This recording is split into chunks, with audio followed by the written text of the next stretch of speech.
Welcome back, everybody, to the Netherkast. I am Cyborg, and I am joined, as always, by Temp, Razor, and Shad. And this week we are joined by Smokeman as we give our memories on Mortal Kombat 9, continuing our Mortal Kombat 30th year anniversary. Let's talk some Mortal Kombat 9. Temp, why don't you kick us off? So, man, where to even start? So I was playing Street Fighter 4 before MK9 came out. Street Fighter 4 came out in 2009. Super Street Fighter 4 came out in 2010. So even though I've been playing fighting games forever, even though I had a pretty deep competitive background in Marvel vs. Capcom, I didn't really have a sophisticated understanding of fighting games until until Street Fighter 4. So I was very excited for MK9. It's like, oh my gosh, I get to play competitive 9 or competitive Mortal Kombat. Right. Now that I actually know how these games function, how these work, how to learn these games, right? Sure. But I was kind of two minds because on one hand, it's like, wow, finally, competitive Mortal Kombat. But on the other hand, I was like, smoke. So it's just like, holy crap, we're getting Smoke back. It's like, yeah, competitive Mortal Kombat, great. But Smoke is coming back. So it was just a waiting game. Like, oh man, how'd you know he was coming back, other than just because it's trilogy based? Yeah, they didn't but, actually the reveal him until he got. There was a leak. There was a pretty widely spread leak around the time on MKO. The first thing we ever saw of Smoke, if I'm not mistaken, was his select screen portrait where he had the huge hair. Yeah, there was that, and then there was the But 6 months King before of the that, there Hill was thing. the smoke leak, the voice leak for all the characters. there was a bunch of announcer calls. Okay, yeah, I was just curious. I was trying to remember back timeline wise. But anyways, go on, Smoke. So yeah, I was really excited about Smoke. I love Smoke. I still love Smoke. I'll always love Smoke. That was a really big deal. Like, characters are fighting games. You have nothing if you don't have characters. And it's hard to even articulate how much I missed Smoke. So yeah, that was just a really big deal for me at the time. And when the game came out, I thought I hated the story. I've said this 1,000 times, but I guess we'll say it because of the occasion. The moment I stopped caring about Mortal Kombat lore was when I saw Cyber Sub-Zero beat up Goro and Kintaro. That was kind of where it all ended. That's when it was over. I just kind of shifted permanently onto the gameplay side of things after that. Then the game comes out, and I actually do fairly well in it. I took the first major in Corpus Christi, Texas. Which, when I say major, I mean like a 6-man tournament at like a comic book shop. Sure. But then I went to RealmsCon, and that was like a 20-person tournament. And Praetor put me in loser's bracket. And I was like, oh my gosh, I fucking hate Ermac so much. That character's so fucking stupid. Yeah. And then I made my way back through losers finals to grand finals. So I had to win 6 games. Praetor had to win 3. Mm-hmm. And I reset it, and it sucks because on the first set he beat me twice in a row, and I'm like, crap, I'm on match point, I could lose this, and I had to beat him 3 consecutive times. Then when I reset it, he got me back on set point, beat me twice in a row, and I again beat him 3 consecutive times, right? And I'll never forget that moment when it was finally over and the grand finals had ended and I had won, and I just hear clapping behind me, and I'm like, holy shit, I've never felt anything like this in my life. So Mortal Kombat 9 will always have a special place in my heart, always. It's also the game where I learned how to learn. Before, when I learned characters, I was like, okay, what are their tools? You know, what are the specials? Okay, so Nightwolf has a bow and arrow. How do I use this competitively? And that's just kind of the wrong way to learn 2D games. What you really should be doing is saying, okay, what's my anti-air? And then combing through the tool set to see what fits that function. Okay, what's my best confirm? Okay, then let's see what's in the tool set. Okay, if I do get a confirm, what do I cancel into to give me a combo? Then you learn what boxes you need to check to learn characters, and then you can kind of learn whatever you want after that. With Soul Calibur or Tekken, it's a little different. It doesn't quite work the same. Tekken, mostly the same, but not Soul Calibur. Characters are so wildly different in that game. You can't really take that approach. But yeah, I continued to have success. Like in 2013, when the San Antonio scene just agreed injustice was stupid, we all went back to MK9, and that's when I won my first local in San Antonio, and it was me versus Del Toro, who was more of a TYM presence. Whoa, the Del Toro? Do you know Del Toro? No. Okay, Like the yeah. director? He's doing a The- No, bit. no, the- no, no, no. I'm doing a This bit. I'm is doing a bit. okay. This is T.Y.M. Del Toro, right? Not only did I win it, I won it on winner's side, so I never lost a set that entire Nice. tournament. And yeah, that felt really good. Then after that, I'm like, okay, well, I've done everything I can with Smoke. Let's switch over to Sindel, and I got consistent second and third places with Sindel, so I was pretty proud of that as well. So yeah, a lot of good memories. I think there's a ton of stupid things in that game. I think the input glitch and the player one advantage and the top 6 or 7 in that game are just unbelievably busted. There's a lot of unfortunate things about that game. Graphically, a lot of it looks really bad and it has aged very poorly. But I will always love MK9 and Smoke. So yeah, that pretty much covers, I think, everything. I'm going to remember more stuff as you guys Sure. talk. But that covers essentially my main experiences with MK9. Alrighty. Yeah, May I be next? we go in a downward order. You piece of shit. Well, I'm glad you made it onto this podcast. Anyways, moving on.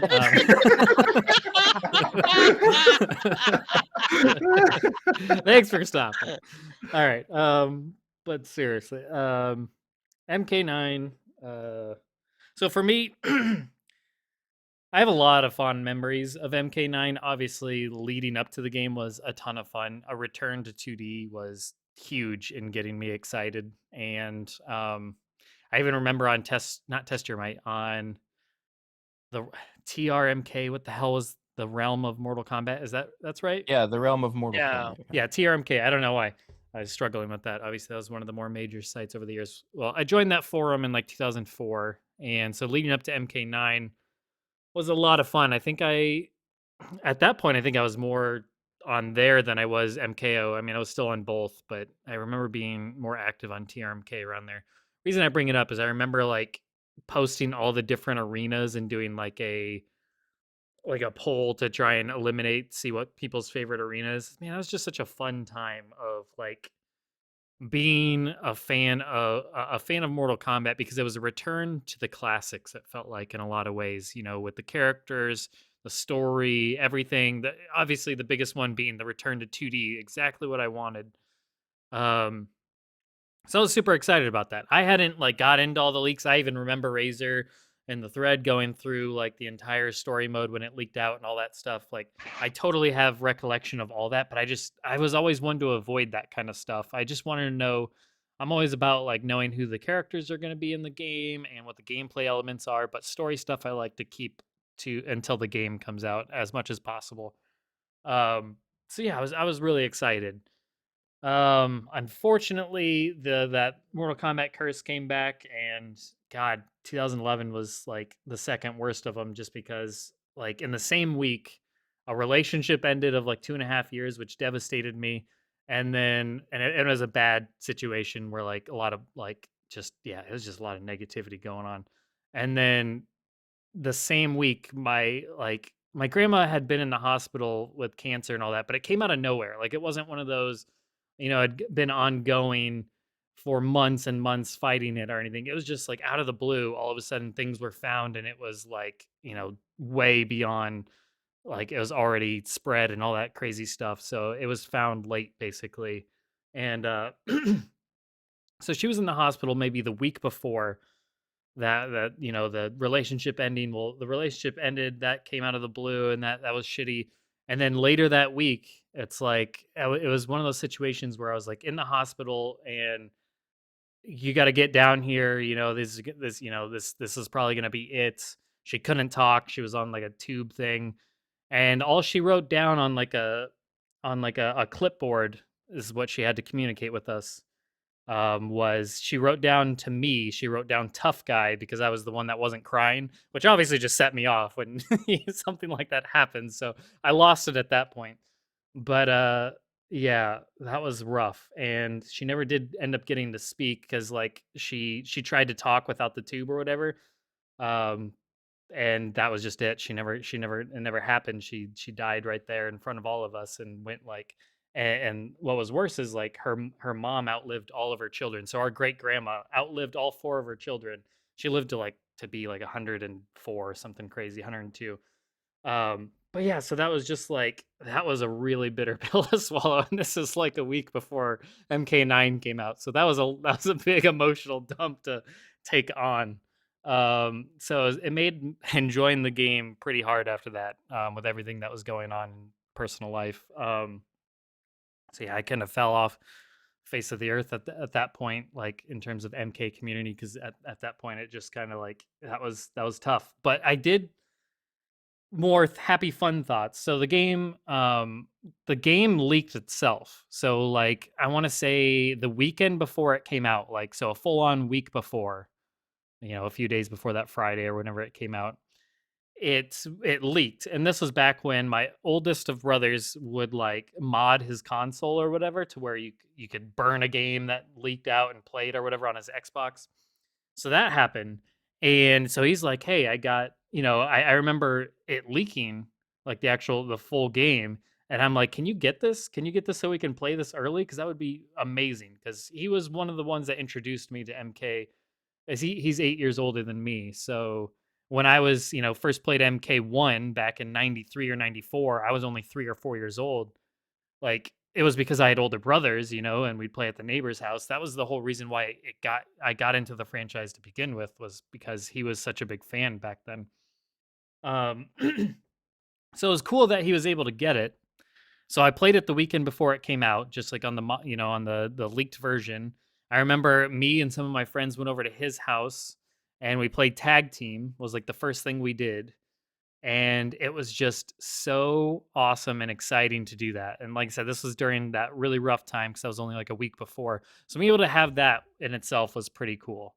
Um, I remember leading up to MK9, like the Cyrax trailer when they first revealed him, I was super pumped and excited for. He just looked so dope. I think just remembering back, wasn't it in like the bell tower or whatever the equivalent of the bell tower was? Like the lit up version, and with Katana as well. That Like sounds familiar. I don't think there was a trailer. Not on for like Cyrax. online. For Cyrax, I It may not remember. be a trailer, but just like his reveal, like the gameplay reveal of him and Katana. Yeah, it was a demonstration that happened the same weekend. And it I think was at like Gamescom. yeah, Gamescom. That's what I was gonna say. I remember it being like one of those smaller, like the events like that, like in a foreign country or whatever. So yeah, Gamescom sounds right. Um, but yeah, so I remember that getting me super excited. And just, yeah, I mean, it just looked like a lot of fun. That initial trailer with Sector and Nightwolf and so on and so forth, like it was just awesome to see those characters up front. Because it's just kind of warm feeling, like you don't have to worry about, these characters that don't make it very often, or are only in like a third of the game. Like you're gonna see them and you're gonna get all those trilogy favorites. Because I mean, we were just coming off of the 3D era at this point, so it's like I wanted my favorites back, and at that point, it was a lot of trilogy people. It wasn't until obviously, as years would go on, like with MKX and so on and so forth, where it's like, okay, now I want the 3D era characters back. So it kind of you build up that desire to see these characters return. But yeah, like so then going to launch night, I had obviously pre-ordered the game. I remember I pre-ordered the collector's no I pre-ordered no I pre-ordered the tournament edition, which came with the arcade stick, and I hadn't even played on an arcade stick at that point, so I was just buying it because I thought it looked cool. And then I remember making a deal with somebody that I went to school with, like in college at that point, because he was into Mortal Kombat, but he wasn't like an ultra fan, but his favorite character was Ermac. And Ermac's skin came with the special editions of the game, but he wasn't going to get the special editions. He didn't want to invest that much. Like I said, he was more of like a casual fan of the series, we'll say. So I made a deal with him because I wanted everything MK at that point. Like I was just super enamored because we didn't always get Mortal Kombat merchandise. Like us fans these days are fucking spoiled compared to what it was like 20 years ago, 15 years ago. Until MK9, like honestly, like that's one thing that I do think is a pro of WB, is like with the amount of support it gets budget wise, we get a shit ton of Mortal Kombat stuff these days. You get t-shirts all over the place, you get action, all sorts of action figures in every different silly color scheme that they put in the games these days. You get statues, you get endless amounts of like MK stuff, which is cool. If you growing up as a Mortal Kombat fan, that I remember when I got the old trilogy, MK trilogy Cyrex, 12-inch figure or whatever. I had to beg a friend to let me have that because you just couldn't find them anymore. The only one I could find locally was a Jade, and I didn't want a fucking Jade back then. I didn't care about Jade at that point when I was, I found a Jade locally too, actually. yeah, like Wasn't I even think looking. they must have them like in abundance. She must have been one of the least popular, I guess. But yeah, so yeah, like that was the only one I could like get locally. So I was like, God, that sucks. But yeah, a friend had it got it from like a garage sale or whatever, the Cyrex. So I had to beg him to let me have that. But yeah, so my point is just you could not find Mortal Kombat merchandise nearly as much. You'd have to go through eBay to get like the old stuff, like that Goro figure that's like on the Mortal Kombat base and all that looks all funky these days. Like I have that. Um, so yeah, you just couldn't find a lot of that stuff. So my point is like with MK9, I wanted I wanted it all because I got the special editions of Armageddon, Deception, Deadly Alliance, etc. Anything I could get in the collector's items, like the coins for Deadly Alliance and all that. Like I always wanted that kind of stuff because Mortal Kombat, along with like Mario and Halo, has been the longest running franchises that I've been a fan of, and Mortal Kombat trumps them all just because of how young I started with it. So I made a deal with him. To get back to the point, I made a deal with him like, hey, I will pay you the difference for the collector's edition, which was just like what, $100 or something instead of the 60, whereas the tournament edition was the even pricier one, like 140 or whatever, because you're getting the arcade stick with it.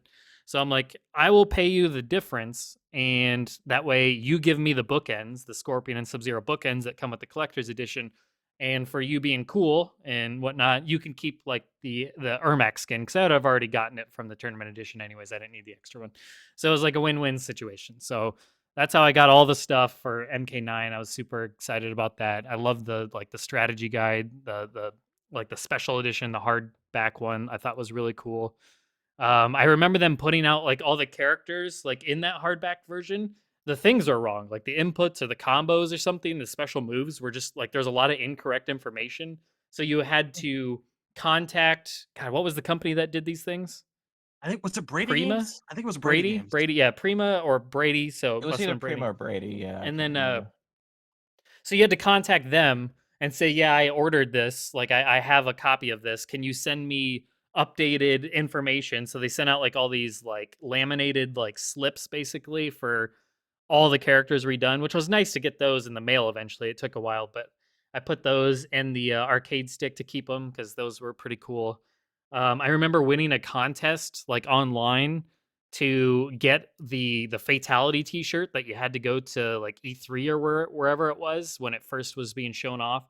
You had to go there to get one of those shirts, the one with the rib cage coming out and it says fatality on the back. It was the gray version. I think eventually they came out with a dark blue version as well, but you could only get them from the events. So the reason how I got one of those was like a Twitter contest being run by, it might have been Prima or Brady Games, was whoever was doing those. I actually just pulled the guide off my shelf. The guide is Prima.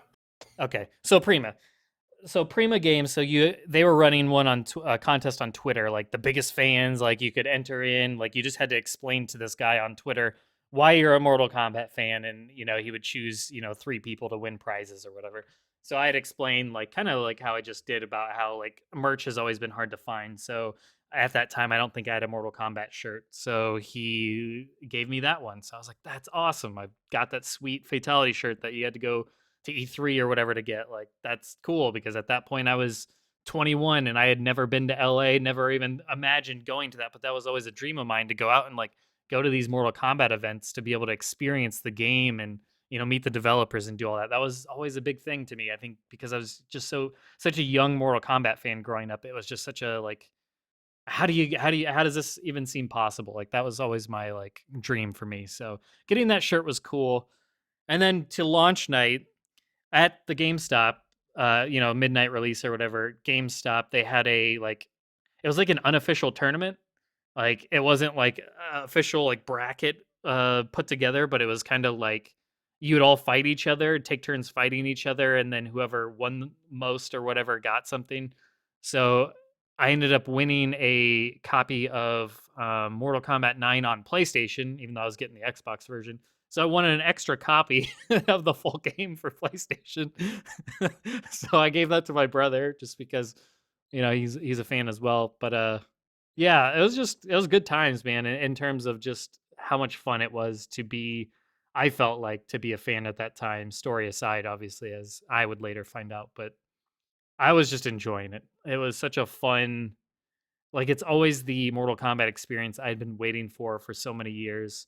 Because when I'd go back and play a Mortal Kombat game with like my friends that are super into Mortal Kombat, I have one friend that actually likes to play the games and he's always been playing them for all the years. He just doesn't come onto like all the forums and stuff like we do. Whenever I'd play, the games with him, we'd always go play like UMK3 basically. That would be our go-to. Not the 3D era games, not anything else. We'd always go back to UMK3. And he wouldn't even touch MK versus DC. So it's like I was so happy to finally have a modern Mortal Kombat game to play in a 2D setting. So I can't stress that enough how excited I was about that. Um yeah, I remember he and I did like a best we did 50 matches in each Mortal Kombat to lead up to MK9. So we did 50 matches of MK1, 50 matches of MK2, then 3, so on and so forth, going through all of them to see who would win the most. Those fun times. As for the game itself, obviously, I loved it a lot. I towards the tail end leading into MKX, I think I played it the most.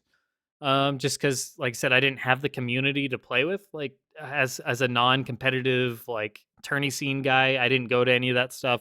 So I just, before we, formed the Nethercast and stuff, which didn't come towards the lead up to MKX, I didn't really go out of my way to like, yeah, dude, let's get together to play Mortal Kombat, like meeting people online or doing any of that. So it wasn't until leading up to MKX that I probably played MK9 the most. And that was with, everyone here, especially Temp, like, and to learn the game at a more like learning the combos and stuff that was the first time that happened. I mean, hell, I remember when Temp convinced me to switch to an arcade stick was mainly because of him using an arcade stick. I switched to that Mortal Kombat Tournament Edition one, and I swear that is not an easy thing to use because I mean I would dabble with the arcades growing up, obviously, but like I never lived there, So like I was It's not always a the worst controller stick ever guy. made, but it's very close. But So even if like it was the best stick ever made, I wouldn't use it because it's too fucking big. I'd throw it in it the is garbage. ginormous. That thing. I wanted to take it home, so I recently visited my dad's house, which is where all my Mortal Kombat stuff was being stored still to this day, like along with a bunch of other stuff. Because when I moved here, it was whatever I could fit in a car, basically. So yeah, I grabbed a bunch of my MK stuff, like all the little knickknacks and collectibles that I could find, and I brought them home with me a few days ago. But yeah, I had to leave the arcade stick because I'm like, I can't I fit bet. this in this bag. I Whenever I use tried it, I to. feel like I have a treasure chest on my lap. It's so big. It's insane. So, anyways, yeah, I remember using that like specifically like as Liu Kang, trying to learn, learn the game because I was so excited, going into MKX and all that. I'm like, let's learn MK9 on the stick, and I'll get used to it. So that way, when MKX comes out, I'll be ready to go. I remember really starting to like that stick, but I'm like, I would much prefer, just a normal arcade stick with a typical Street Fighter layout of the buttons on top, the buttons on the two rows basically, and that is so much easier to do. I feel like than the MK version of the 5 buttons there. Maybe people that use that a lot in the arcades are more like comfortable with it, but I definitely could not get to my hands in by themselves are not very big, so like I have small to medium hands. So that arcade stick itself was super uncomfortable because of that reason alone. You'd have to like fucking claw your fingers in certain ways just to hit all the damn buttons the way I play anyways. Mad Cats did make an ergonomic version of it. I'm posting that in the chat right now. They also made a plate that you can mod onto your current Street Fighter Mad Cats if you wanted the Mortal Kombat layout. And it's actually built for like human beings and human fingers. So, nice. Yeah. Yeah, that's awesome. But yeah, so I was just like, I have a very soft spot in my heart for MK9. I wish I got to play it more like from the beginning with a community and really enjoy it as much as in hindsight, it was enjoyed, especially towards the back end when all of us, like I said, we'd play together and run streams covered in scorpions. Got to shout out Covered in Scorpions. Playing that on the stream in the streams was great. Scorpions. Get them off me. But yeah, like that was such a fun thing to do. And yeah, that's where I really fell in love with a more competitive, a gameplay. Like I had to level up to, face Temp and stuff. And I appreciate that greatly. And I still that's why I just have so much fun. Temp and I played MK9 together for the first time in probably, I don't know, 6 years maybe, probably before MK, going back to those before MKX came out. We did that earlier today just for 40 minutes or whatever, and he taught me some Cyrax because I played a lot of Kenshi and I played a lot of Liu Kang, but I never felt comfortable with Cyrax, so that was fun to play again after all this time. I regret not going over that sooner because Cyrax is he's so MK90 in that game and how he plays. He would have been such a good character to pick up back then. So I lament that it took this long.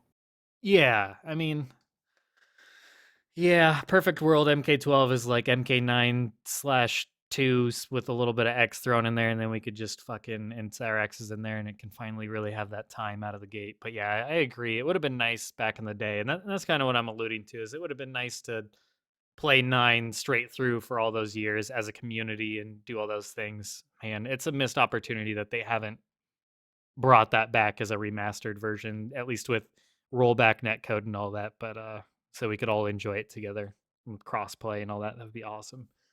But yeah, that pretty much that now that you post that stick, it looks a little familiar. I posted it earlier, but I'm a dumbass and I put it in the gameplay chat.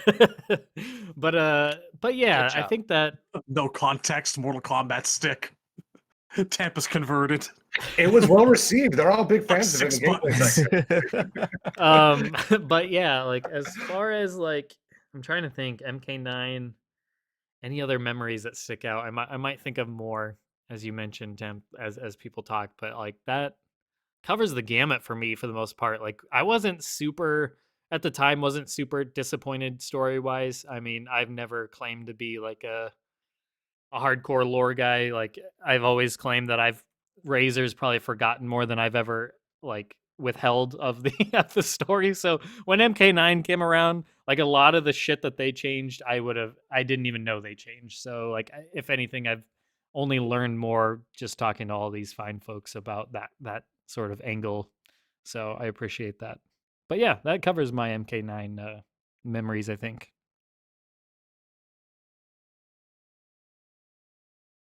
Who is next? Razor? Okay. Well, I don't know where to start. 9 is a It's a loaded topic, isn't it, for I think both you and me.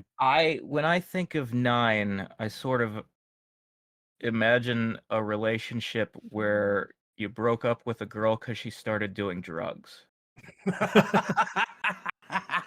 Holy fuck. And me and the girl are still friends sort of, but it's real awkward between us. Every time I look at her, I'm just I remember when times were good, and to see the state you're in now is really sad and depressing. I don't know. I don't know if I have We've just really completely shifted emotional spectrums here, haven't we? There's not much I can say about the game that I didn't already say in multiple page essays 10 years ago on MKO. And I don't want to read an essay. So I do remember I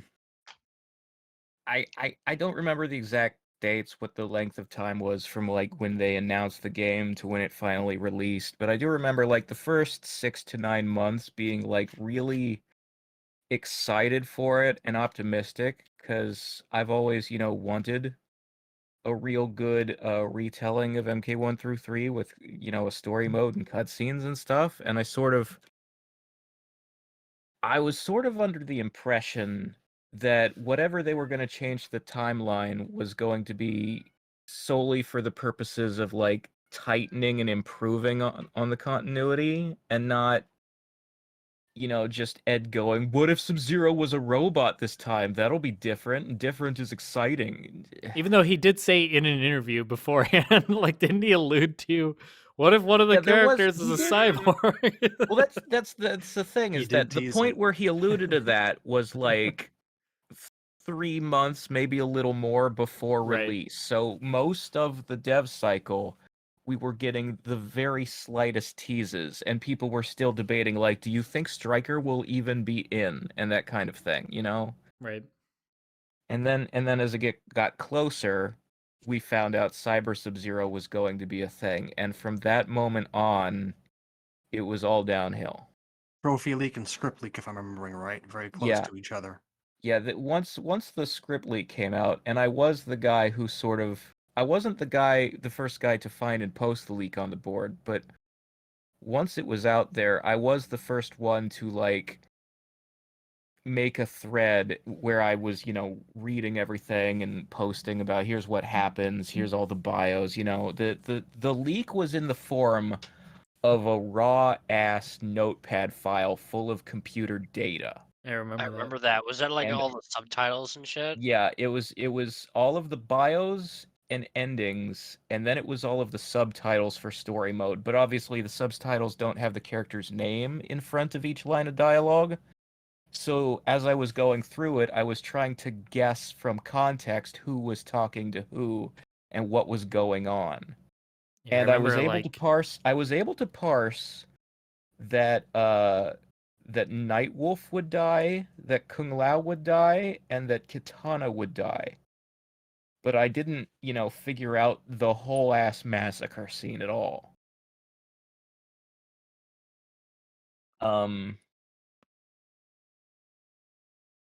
So yeah,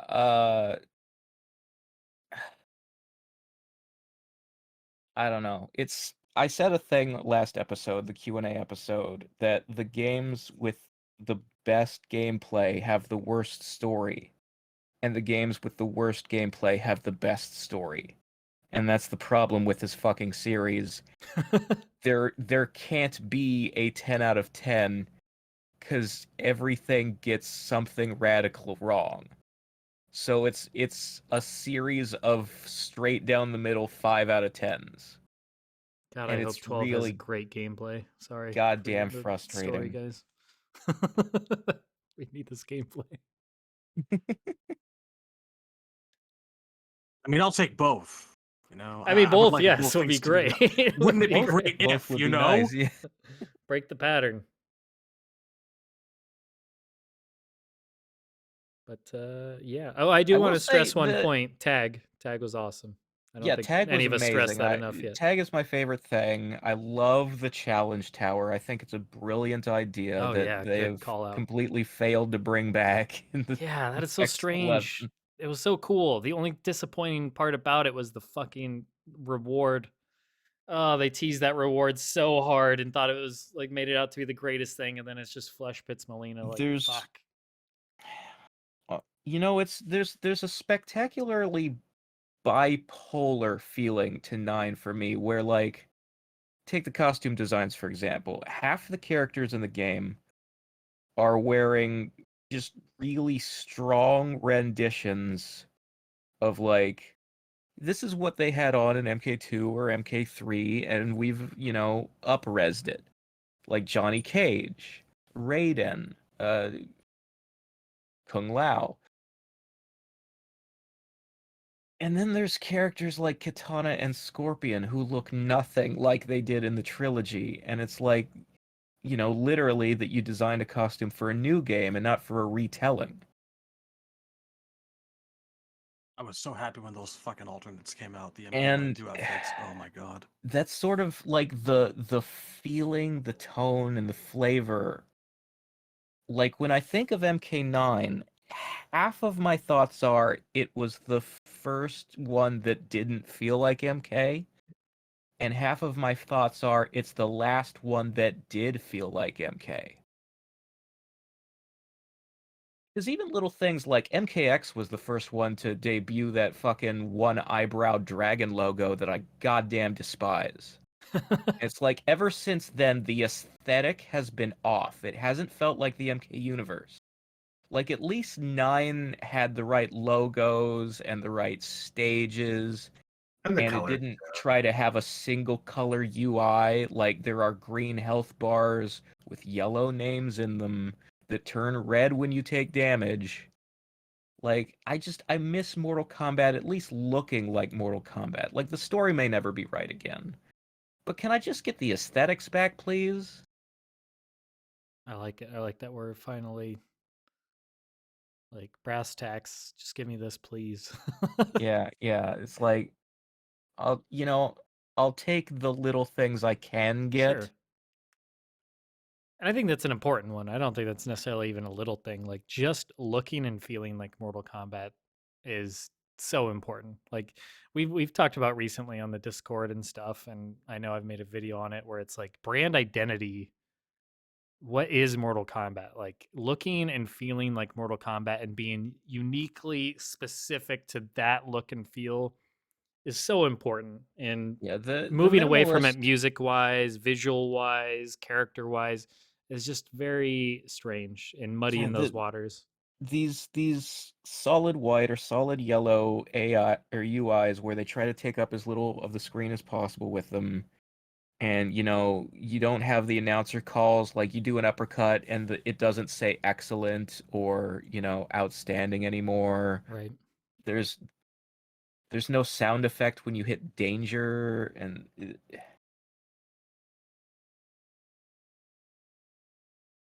there are so many things that they've taken away, and like just like the color scheme, MKX being so brown and gray, the greater emphasis on the special forces in story. You know what's weird is like in hindsight, MKX was that game that they were kind of alluding to MK8 being, and then they switched directions. It's weird. I think that came up recently, like That is true. before They did. before versus DC came around. Ed Boon was talking about in interviews how they wanted to do like dark and gritty because that was all the rave at that point. You had Gears of Yeah, War that was there highly were successful, and then kind of the Dark grittiness Knight. and more realism, and The I whole didn't Christopher know. Nolan wave. Yeah, It would have never occurred to me that the word realism means more desaturated. The real world doesn't look like that. right. Yeah, I I've But always don't know. felt that they tried this to kind of like emulate the feel of the Threshold films, but did it really badly. I don't think that's what it is. I think when we talk about the identity and the aesthetics, like the brand identity of Mortal Kombat being missing lately, I think the one that they're trying to be is Call of Duty. Maybe with Oh yeah. MKX. They're aiming for whatever the most mainstream thing is, and it's those fucking military shooters. I didn't get that Ugh. vibe with MK11. I definitely got it with MKX. Well, not so much with 11. 11 had a lot more color and Yeah. I thought No, we're it talking was about X here. sure. more visually Mortal Kombat-y. I still don't like the all yellow UI, but it was closer. 11 felt more like an Uncharted or like a Tomb Raider reboot kind of vibe to me. Yeah. I could see that. Honestly, it felt more like Avengers or something like that than anything to me because it was colorful again, but it was just very cinematically colorful. It wasn't like Mortal Kombat colorful, if that makes sense, especially with the soundtrack and all that. It was like they were trying to step their toes into like back into how MK used to feel, but also give it kind of this big cinematic aspect to it, you know? Orchestral, yeah. It really it felt like it had very little in the way of direction, very unfocused. Yeah. The point is, when I try to like revisit my memories of when 9 came out, what stuck out to me the most, and that kind of thing, it's a real muddle of mixed feelings, and a lot of them are negative ones I don't necessarily want to revisit. I mean, that's fine. Yeah, you But don't. there have are certainly to- like a lot of positive things. Like obviously, Smoke's moveset will live for all time as Yeah. the first time and hopefully permanently this will be what he's known for in future games, It's that he'll his- always have Yeah. the It's smoke his bomb deception. and the Yeah. the It's It was- like it was- Ermac with teleport punch. deception. Yeah. Yeah. It was the it's- payoff we'd waited for so long. It's his coming out party as like a unique individual character Yeah, instead 'cause- of a palette swap for sure. Like even if like obviously I prefer him as a cyber ninja, but the point the cyber ninjas and their human version should have the same moves. You know, human Sector and Cyrax were just skins for Sector and Cyrax. I want Cyber Smoke to still play like MK9 Smoke. Right. Like you can add the harpoon if you like, but the rest of it should be what it is. Right. And there are other things too that were like I always say, the only character who was improved by story mode was Johnny Cage, and it's a big improvement. So like the NRS era has done some real positive things for him. Like Johnny was kind of he had faded away into being like a C-lister in the 3D era. You know, Right. the dying and coming back multiple times. And the fact that like when they put him in Deadly Alliance or like he doesn't really do anything. He doesn't have an arc. He's just there. That might be your answer for earlier when you mentioned how the hell did Johnny Cage not make versus DC? That might be your answer right there. It's like That it probably wasn't He until wasn't lining up NRS. on to anyone's do with list, it. really. He That's had what I'm kind of saying. like his star had fallen. So that's why like that would never happen again. Like there's But no I way. still, to me, if I'm trying to pick the most iconic characters in the franchise, quote unquote, I'm absolutely doing the 95 roster. Sure. No, I agree with you. I'm just saying like at that time period maybe why that it was the way it was cuz yeah, Johnny Cage is never like he's had a renaissance or resurgence and he's arguably the best he's ever been for Yeah. sure. I will Like the also biggest like glow up of NRS characters. you know, aesthetically, Stryker is vastly improved. I'd say he would have, you know, story mode would have also been an improvement for him if not for the fact that he died and that they didn't do anything with him in the sequels because of that.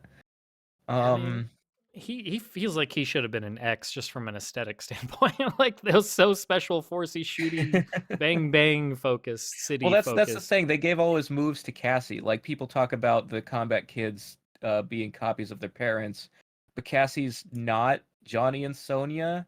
She's Johnny and Stryker. That's a fun parenting duo. Yeah. I think that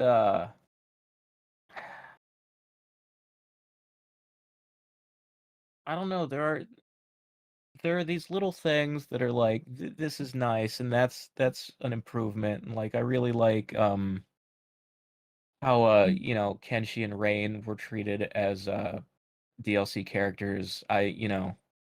Yeah, they didn't really have voices and get to talk in their intros and stuff like that, So but like weird. just moves wise, I think that except for the fact that that Kenshi's overhead sword move is broken as fuck. God, Kenshi's so fucking awesome. Nah, in 9. Kenshi- I would never change that move.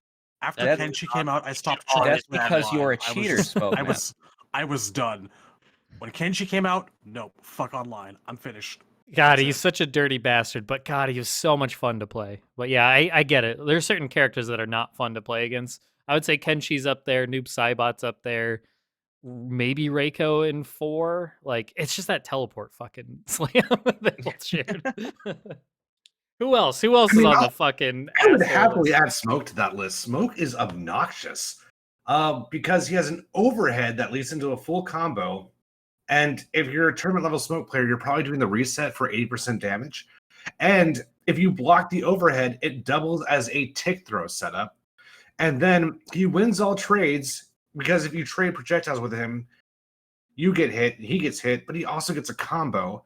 And then you can't zone him because he gets free damage with a meterless parry. So characters like Sindel and Noob Saibot just have to watch themselves die when they play against Smoke. And oh yeah, and you can option select an air throw anytime he wants. If you get the air throw, you get free Okazemi.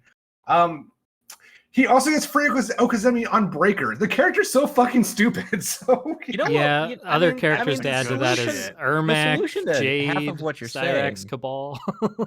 The solution to half of what you're saying is don't be a filthy zoner. Like it would be amazing if Smoke was in a game with Aaron Black. yeah, you just be have his hands folded, praying to the sky While he eats your fucking projectile. I have a whole list of nerfs I would make to Smoke if they ever remastered MK9, but yeah, just he had everything. And honestly, even if he loses the matchup, he can just hide in the corner and fucking do his Smoke phase over and over again and build a bar of meter until you come to him, and then you're playing his game. It's so stupid. It's so Yeah. great. But he has a bad hitbox, guys. Shut the fuck up, dude. The Smoke community was so bad. Like Look, all all the I'm Smoke saying players is, downplayed like, the shit out of him. Yeah, he's not Cabal bad. he's close. He's very close. Is Cyrax bad? You know, I was it's say, funny, wasn't Cyrax Cyrax is- and Jade up there in the? It's I Cyrax personally was think up Cyrax is the there, best man. character in the game. Yeah, But it's that's because like he's 100% Cyrax, combo. Cabal, Kenshi, maybe Kung Lao. It's funny. Cyrax loses the Cabal matchup, but like Cabal doesn't 10-0 nearly as many characters as Cyrax does, right? So it also Cyrax. It's not even a bad matchup. It's like Cyrax loses 6-4 to Cabal, in my opinion. So yeah, everyone says Cabal, but I think Cyrax was actually the better God, character. and Cyrax And- is paying for those sins by missing the last couple days or days. Yeah. Yeah, he's been gone for a good while, and I miss him. He's a lot of fun in MK9. He has so many cool options. It's a shame because he's so much more than that 100% combo. God, if you watch the 2013 EVO Finals, every time Rio wins, Cyrax changes the stage back to a normal ass stage. And whenever DJT wins, Rio changes the stage back to the rooftop, which is the longest stage in the game. And a good portion of the match is just instant air fireballing away from Cyrax until he has enough meter to engage. Yeah. MK9 had problems, guys. It had problems. Hey, It was- one thing that hasn't been brought up. Did anybody else play the demo? Yeah, Yes. play the Praetor. God, that fucking man. So I didn't have it was like PlayStation only. They never brought it to Xbox. Yeah, that's why I didn't. I only had a fucking- 360 at the time. So they got You Kratos. might have, I don't remember. So they got a whole like guest character to themselves, like PlayStation, and they had the whole demo. I was like, as an Xbox guy who did not have a PlayStation 3, I was like, what the fuck? I mean, obviously Kratos, whatever, it is whatever, but like the demo, that really bothered me. Thankfully, so I had to beg the same friend that I got the Cyrax thing from. Actually, like, well, he's a friend since childhood. We've known each other and been friends since like 5 years old, I think. So, anyways, the same guy that I got the Cyrax from was the same one that I'm like, hey man, I don't suppose I could borrow your PS3 for a few days because he knew how big of a fan I was. So he did that. I paid for him to get PS Plus because you had to have that to play the demo. And yeah, fuck, man, I played the shit out of that thing, and that was Johnny Cage was my main during the demo, and that was so much fun. I just love that Cage had a fucking parry for his X-ray. That was so cool. Ah, such a fun time that demo Yeah, was. again, mixed feelings because for all the for everything about the story that deeply and permanently scarred me, the most fun I've ever had with a Mortal Kombat fighting game was playing tag in 9. Yeah, tag, man. And I will before I pass it off, I do want to end on a positive note. So I will give Mortal Kombat 9 credit for making a few contributions to the lore that were positive. MK9 was the first game to give us the real names of the Sub-Zero brothers. Yep, I remember was- that trailer. gave us- Those were cool. It gave us Smoke's real name for the first time. It gave us Smoke's backstory for the first time. Tomas. And it They give us revealed that Ermac, King Jared is one of the souls inside Ermac. Yeah, that's cool. it showed us that Sector was the Grandmaster's son. It did that. It gave us Jade's backstory as well. It gave us Cyrax, where he comes from. Yeah, and yeah, establishing both of their what they look like prior to, which is kind of cool. Yeah, I also really like Bihan's personification and characterization in MK9 because I really like the fact that he knows Scorpions at the tournament is a Spectre and he just doesn't give any fucks. When Scorpion's talking shit, he just walks into the room. He's like, "Oh, I didn't know they were inviting little bitches to the tournament." And he just doesn't care. He just does not care. God, he only Smell has bitch in two- here. he only has like 2 or 3 lines of dialogue before he dies, and they're all throwing shade at Scorpion. God, and speaking of, I like how Speaking of- jaded he is, though. I just like how he's just like, you know what? I had a bad time with Raiden. I don't care anymore. speaking of noob though, man, he fucking had still probably their best trailer they've ever put out. Oh my like God. character-wise, Maybe anyways. fighting game So history, good. to be honest with you. I'll- I swear to God, man, I was so shocked that they even brought back the Shadow Clone stuff. That was the hypest shit. Like Yeah. it can't be stressed enough. I think the single greatest accomplishment that MK9 does for its cast is making for the first time, because I don't think even MKDC did this. It made every single character an incredibly unique and playable person that felt completely different from their neighbors, Yeah. that fleshed them out fully, each and every single one of them in a different way. It was the game that you kind of wanted Ultimate MK3 to be when you looked at Street Fighter, or something that was a bit more well-rounded in terms of a fighter. Characters You know, were being fleshed out to be their own, like you said, everything started to feel more unique, which is awesome. Yeah, I'll say one last thing about that, and then I'll pass it off to whoever's next. I think it's Shad. My 2 favorite win poses of all time are in 9. One of them is Jax putting the American flag over himself like a towel, Yeah. and the other is Noob Saibot's Sentai pose. God, he had a good fatality in that game too. The Yeah, split. He's got one of the Oh, best God. Yeah. in the Wishbone is series. amazing. The best in that game, period. Yeah, that was brutal. I don't like it, but whatever. Go on. It's I fucking think the brutal, fact that you dude. don't like it means it's a good one, dude. Yeah. I call it the Buffalo Wild Wings super or fatality. I don't like Buffalo it. Wild Wings fatality. I don't like it. Wishbone, man. Temp Make a has a wish. weak stomach, guys. It's Yeah, I don't. I Did make its no job. apologies. You need to realize that Temp is a little bitch. Like, it's fucking Jesus. amazing how much. See, I said it the polite way. You know, a good man once said, "I don't like it." Speaking of weak stomachs, though, I mean, let's not forget his X-ray where he kicks you in the Yeah. stomach and you throw up.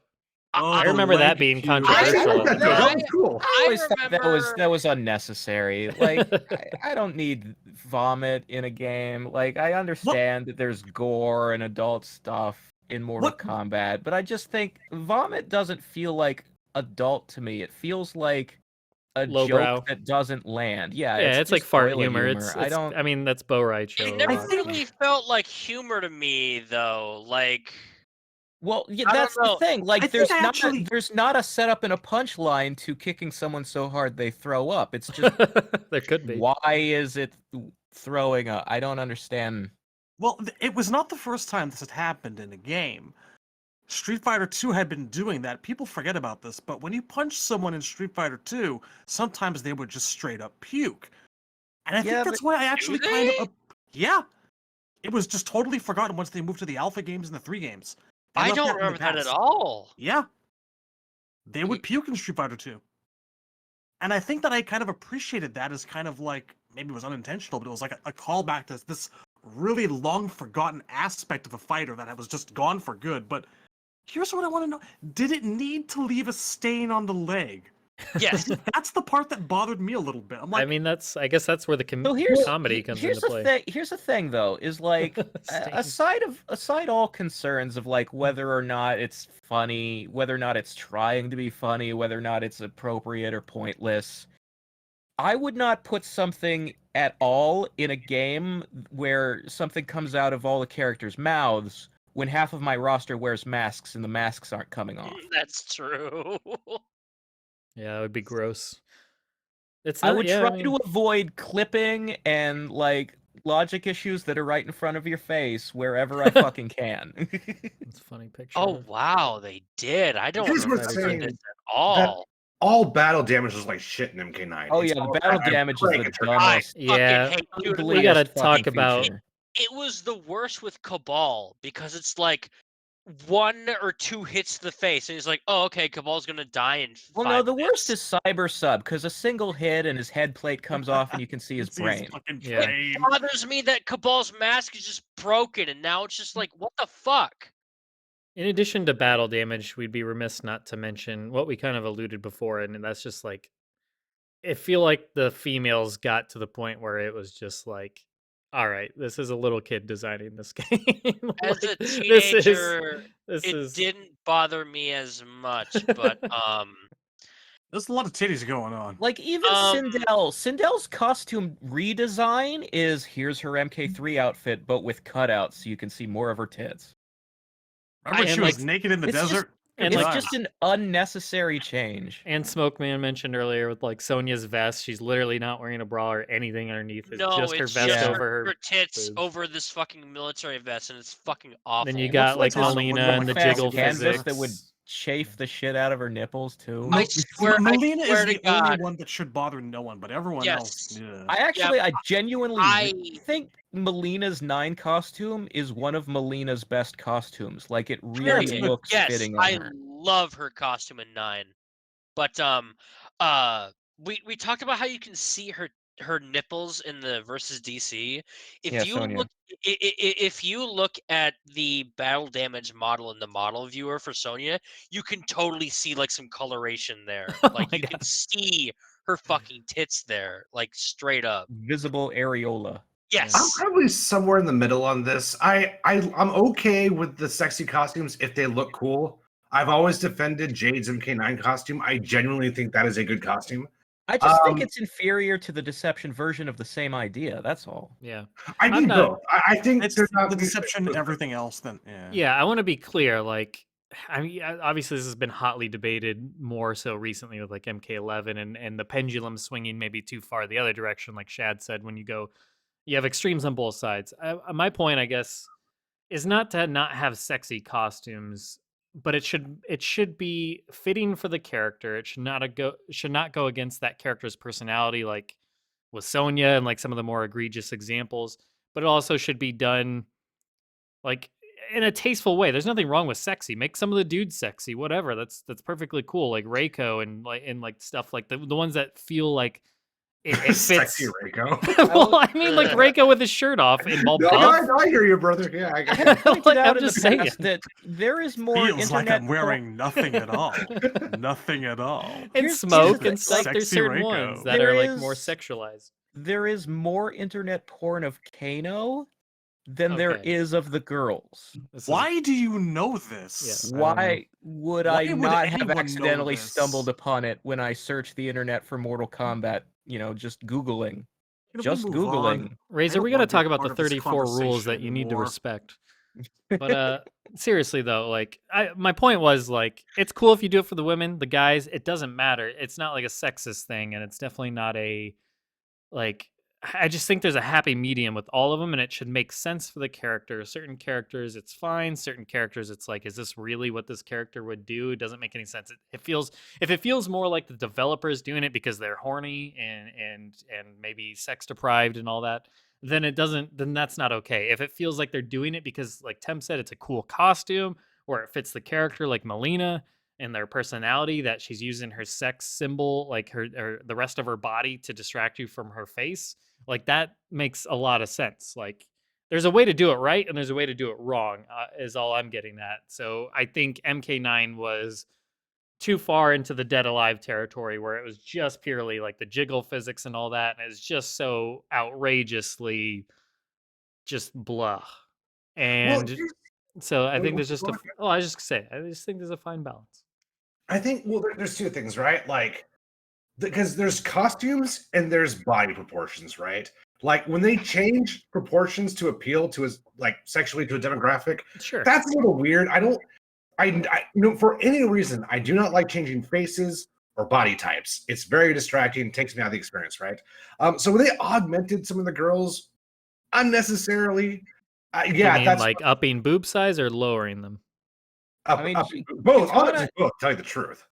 The more Is- skin you can see on the MK9 girls, the more you can tell that their anatomy kind of looks like a skinny person with 2 basketballs stapled to their chest. Yeah, it doesn't look real. It doesn't. But the flip side of that is I want to be careful about sort of like the commentary on intent because it's very hard to know what they intended because it's very possible in the MK3 costumes they look the way they do because the devs were horny back then. They knew it would sell. Right. But I would still say those are good costumes. So it's tricky. It's very tricky. But it kind of goes back to what we were talking about with Jury before we were recording, or maybe I think we weren't recording yet. But like, We I were. like that. We were I don't recording. like, like here. We put your favorite fetish into your game now. Right. I don't like that. That stuff's weird. Yeah, no, I agree with that. And it's not even like to single out fetishes or anything or make anybody feel bad for whatever. I think it's just more like, God, let's not use these games. I just there's nothing wrong with sex appeal. Like that's a natural human thing. But let's not use these games to appeal to like horny teenagers. I think there's just like it's a fine balance of Sadly, that's the demographic. I Well, know. no, I know. there's- Well, there's I do want to say one thing though to what Temp was saying. I think different body proportions, more realistic, is great. Give us big boob sizes, give us small, give us medium, so on and so forth. Give us skinny, give us a little bit of chubby, so on and so forth. And I'm talking guys, girls, across the board. Like you should have the guys that are like we've talked about this before. I think with like they weren't always great about giving you diverse body types. Like it wasn't until like what MKX where Quan Chi was noticeably thinner, thinned out a bit to look a little bit different. And then obviously like Farrah or Tor was like huge and stuff. Like give us more diversity across the board with like body types and all that. I think would be great. And that's not even just a body positive thing. That's a like variety is great. Let's not make all of our people look like ultra buff like supermodels. It does get annoying though when we do see that in games with like someone like Bo Right Cho, and then they try to rationalize why Bo Right Cho doesn't count. That does kind of get on my nerves. What the audience? The says body that? diversity, because Bo Right Cho covers that, in my opinion. Yeah. Oh yeah. Oh, I'm not arguing that no, it you're should not, go no. beyond him. It should just be like we should just get that diversity because, like you said earlier, like we don't want just a bunch of dudes, just like human dudes, average looking this guy and this girl, and then they all share the same body types. Like how fucking boring is that? Has been my only point. Like I like characters to look like really cover the gamut. So you have that tall, lanky motherfucker, and then you have the short guy, and just like have everything. It's not like I want to Tekken feel does a great job. represented or in a fighting game. It's more of just like I said, variety is the spice of life. It gives Well, characters more Tekken- character. Tekken has Bob, of course, right? Bob is fat as fuck, right? But it also has Alex, who's a literal dinosaur. So I think Tekken kind of nailed that. Like, it really has done so for years. I do want to add one more thing, though, before we move on. So we all love the Jade Deception costume, right? But, like, Yeah. just because I love the Chun-Li primary, I don't think that should ever replace the battle costume in SF5, right? So I don't think quality excludes the other, even if there is a superiority going on between costumes. I'm So I just do wanna it's, throw that it's in there. because they're almost the same costume though. I disagree. I think the MK9 costume is kind of a nice fusion of both Deception costumes put together, and I think that's kind of what makes it unique, ironically. I don't mind. I don't know if it's greater than the sum of its parts. I'd rather just have the two outfits. I need both. Well, all three in that case. I'll take all three. I'd be fine with that, but I really do think they did something cool with MK9 Jade. She's all right. I'm looking at it again just to try and get a refresher. Let's see if I can put that in the chat. But yeah, I mean it's all right. I definitely think Deception's better, but But yeah, I mean, the logic applies to any set of costumes, to be honest with you, though. We can disagree on which costumes are better or worse, but like I definitely want to be careful before we go too far down that rabbit hole. Sure. And also, it's kind of why I brought up Katana's stupid fucking costume in MK versus DC. I know if I don't say anything, no one else will. So these are the few moments I have to defend these things, because Yeah, not a by all lot of means. people are batting for Jay's MK9 costume. I am bothered that a person exists who would defend versus DC Katana. I want it burned from human memory. I don't want there to be any record of it 1,000 years from now. I want just that die. one thing to be like erased from history. Like I said, I could see it on someone else with a couple of I improvements. can't Not even her. because it doesn't look like clothes. It looks like armor made of leather that no one would ever wear. Yeah, that's why it's important I say these things, because not a lot of people are going to stand up and put these opinions forward, That's right? fine. I don't That's what question we're here these for. things, just like I don't question why Sector has hazard tape on him in Armageddon. You know what? There It's is a not worth scenario. considering. I wanna take back what I just said. There is one scenario where I can imagine a character would wear this outfit versus DC katanas. It's if they were from Chaos Realm. Okay, yeah. There you go. It came on loan. Katana is from the Chaos Realm, confirmed. It came This from is over what your chest. this version is. Yeah, I mean, it is its own universe, right? One day, maybe Havoc so. threw a trunk full of clothes through a portal just to see where it would land. And that's the backstory. There it is. I mean, that sounds like Havoc. That sounds like something he would do. But no, I want to say I appreciate you defending it, because I've always prided our we are what we are because we appeal to different fans across the fan base. We speak. I think we cover a broad spectrum of opinions between each other, so that's good. So the Well, that's the people problem with out there UK that really do love that outfit, however few or however many, they'll be happy somebody defended her. So Well, I mean, I talk so much shit about other stuff anyway. I do want to say positive things from time to time. But also just like I think that's when I'm having the most fun in this show. And I think it's when the fans are having the most fun. oh yeah, when Why- we're outraged by each other's opinions is great. It's Yeah, always when we been all great agree, I think that's interaction. when it's most boring. Yeah. Oh, it's always a good time. I Like, still remember our debates about Lee May before MKX came out. That was a lot of fun. oh And yeah. my pizza analogy, those were good times. Just wait till she's revealed for MK12 and you can't play her. We'll see. I signed. I signed. You may not nothing. have signed anything, but dude, you gave up on her. All right, Are Chad. we... Yeah. Okay. Yeah. Good. Continue. Who's up next? You. Is it? Yeah. Oh boy. Okay. So yeah, let's see. 2011. All right. So I really needed this game to be good. Really needed it. Cyborg, you were talking about personal tragedies earlier, and I had alluded to the fact that things were heading that way for me when MKDC was out. Right. My dad was getting sicker and sicker, and he did not have a lot of time. By the time that MK9 was out, my dad was dead. My mother had a stroke. All this had happened within about 2 to 3 months of each other. Yeah, it's tough. And I was overnight a caretaker. My shrink told me before he died, hilariously. Yeesh. Oh yeah, 2009, 2010, some of the worst years of my life. My shrink told me that I was pretty much in kind of a fugue state during that period of time. Mhm. I don't actually remember a whole lot apart from like caretaking duties and playing Street Fighter 4. That was like my one great joy at that time in my life, was that Street Fighter was back and it was great, and it was absolutely Street Fighter 2 over again, but I didn't care. I was just happy to have it back. Were you in was it safe to say, like, mentally in like survival mode during this time rather than Yeah, thriving totally. mode, I guess? Totally. I didn't realize it till like way, way later, but like my plan was to take care of my mom until she died, and then I was gonna go into the woods one day and hang myself. It was a bad time. Yeah, It was that's a rough. bad fucking time, and I was an alcoholic wreck, and the games and the duty I had were the only things basically keeping me going, and I needed something to be good for MK. I needed 9 to be so good. Sure.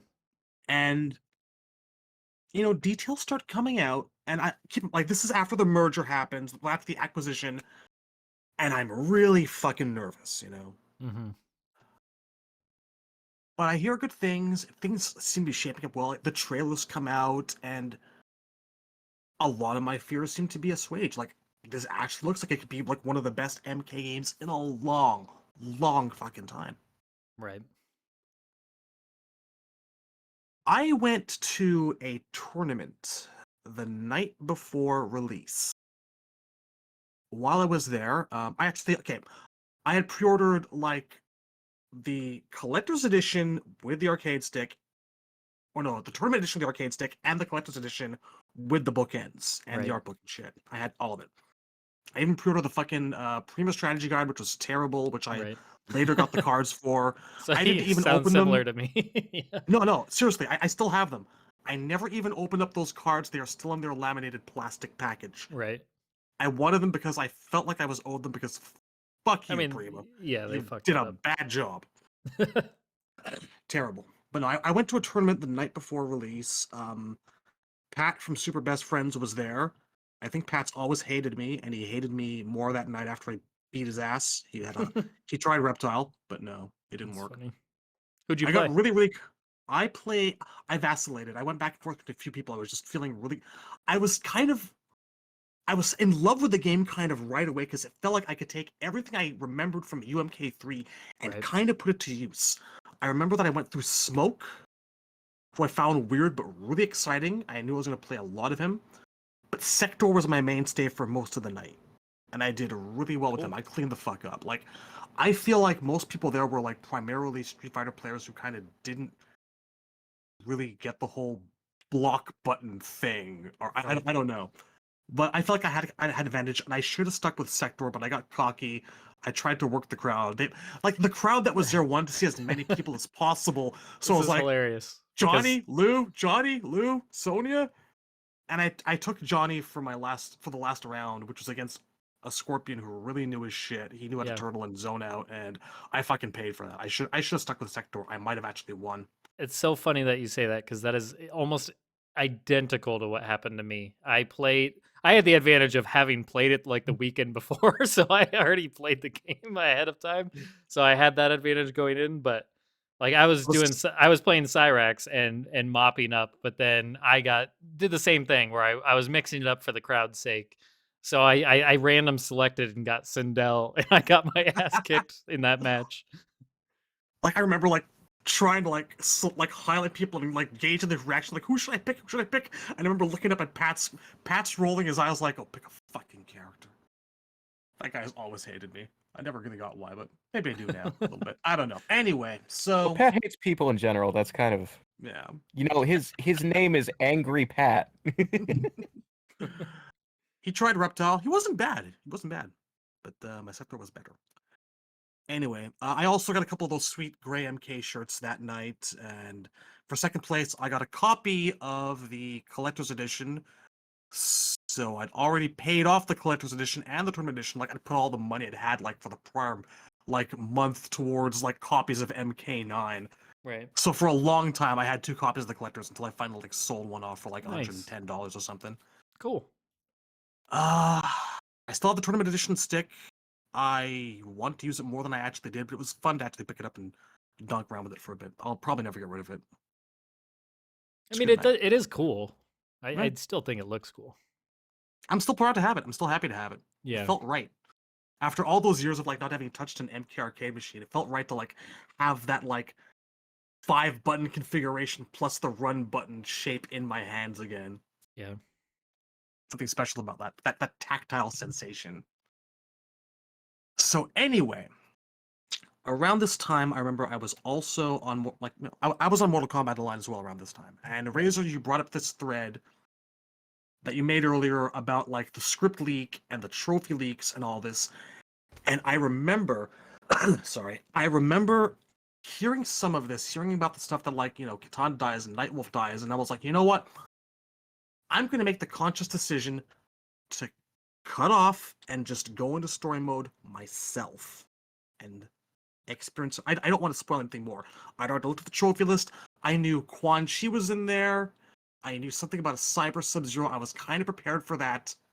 And I was like, it can't be as bad as people are kind of speculating that it might be. Now, before I go any further, I do want to say the following positive things. Like I said earlier, there has never been a game that's done so much for the characters as fighters that MK9 did. It was UMK3, but so much better. So much emphasis on moves and personality and people feeling different and playing different. And yeah, I know, sure, we're missing a few things like a couple of key Sonya moves, but on the whole, I was really happy. Had as many good costumes as it had terrible ones. I have never had so much fun playing a challenge tower as I did with MK9s. I loved every moment of MK9's Challenge Towers.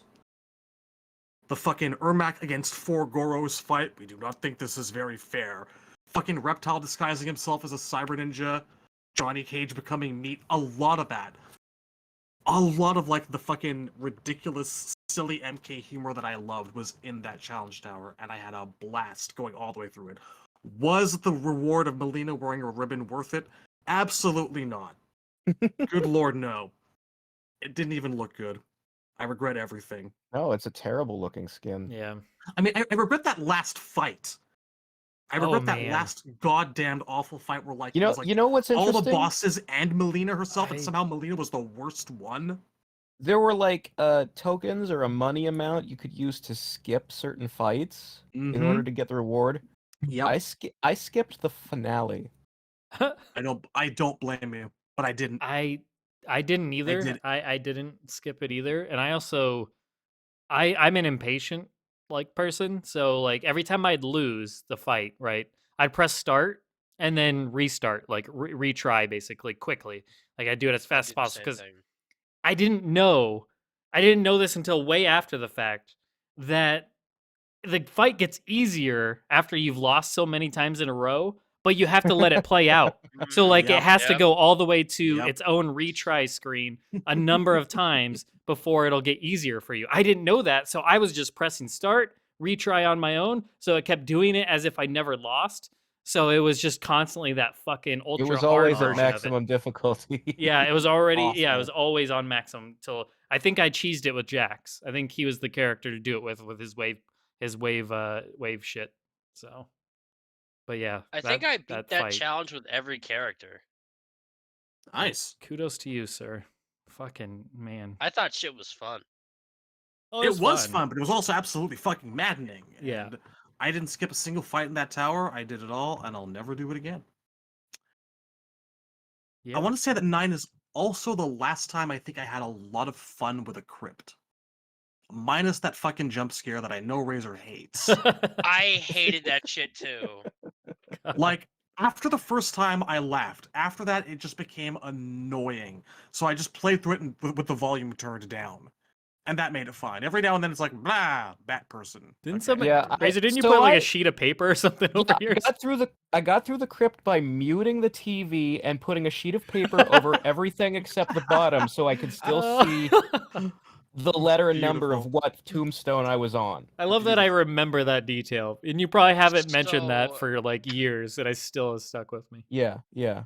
I remember reading a detail that if you go into the map and then Yeah. come out of it, it'll bring you to the next, just like the next one, like Yeah, order. there's a little there was a Yep. little trick that you could use, like flipping to the map and back to travel the tombstones without having to see and move your cursor. And so yeah, I just did that with most of the So- screen covered.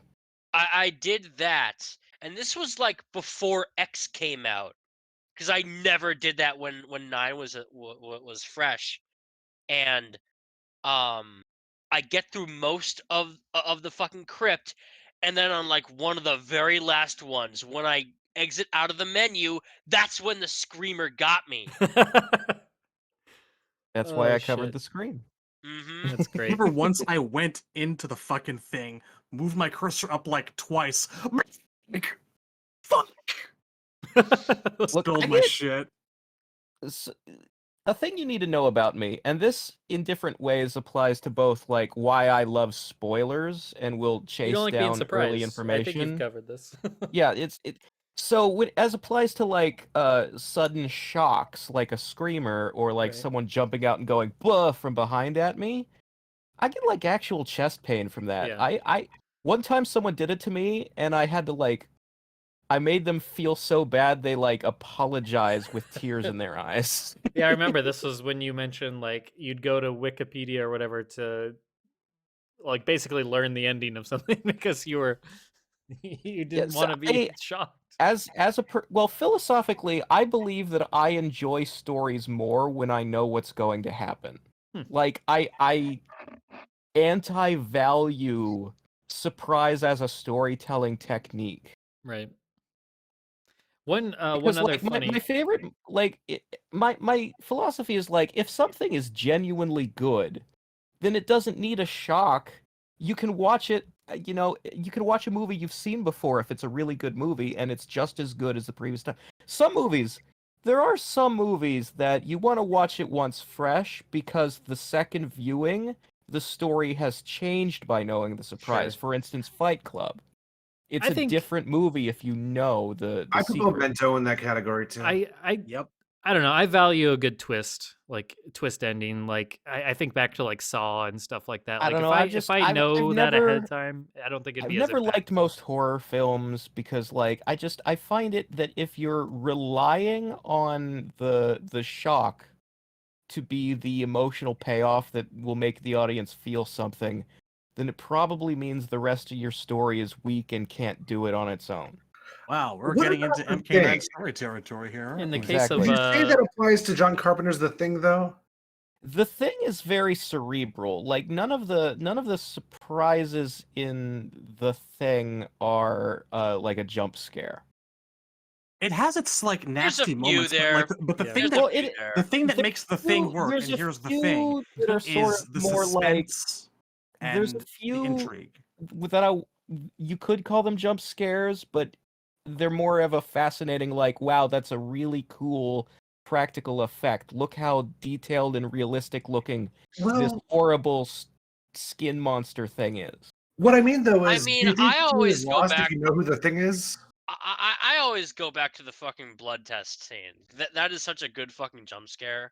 Well, I mean, no matter how many times you watch the movie, you'll never know whether you know, the last two are which one of them is the thing. Maybe neither of them. Right. Maybe both.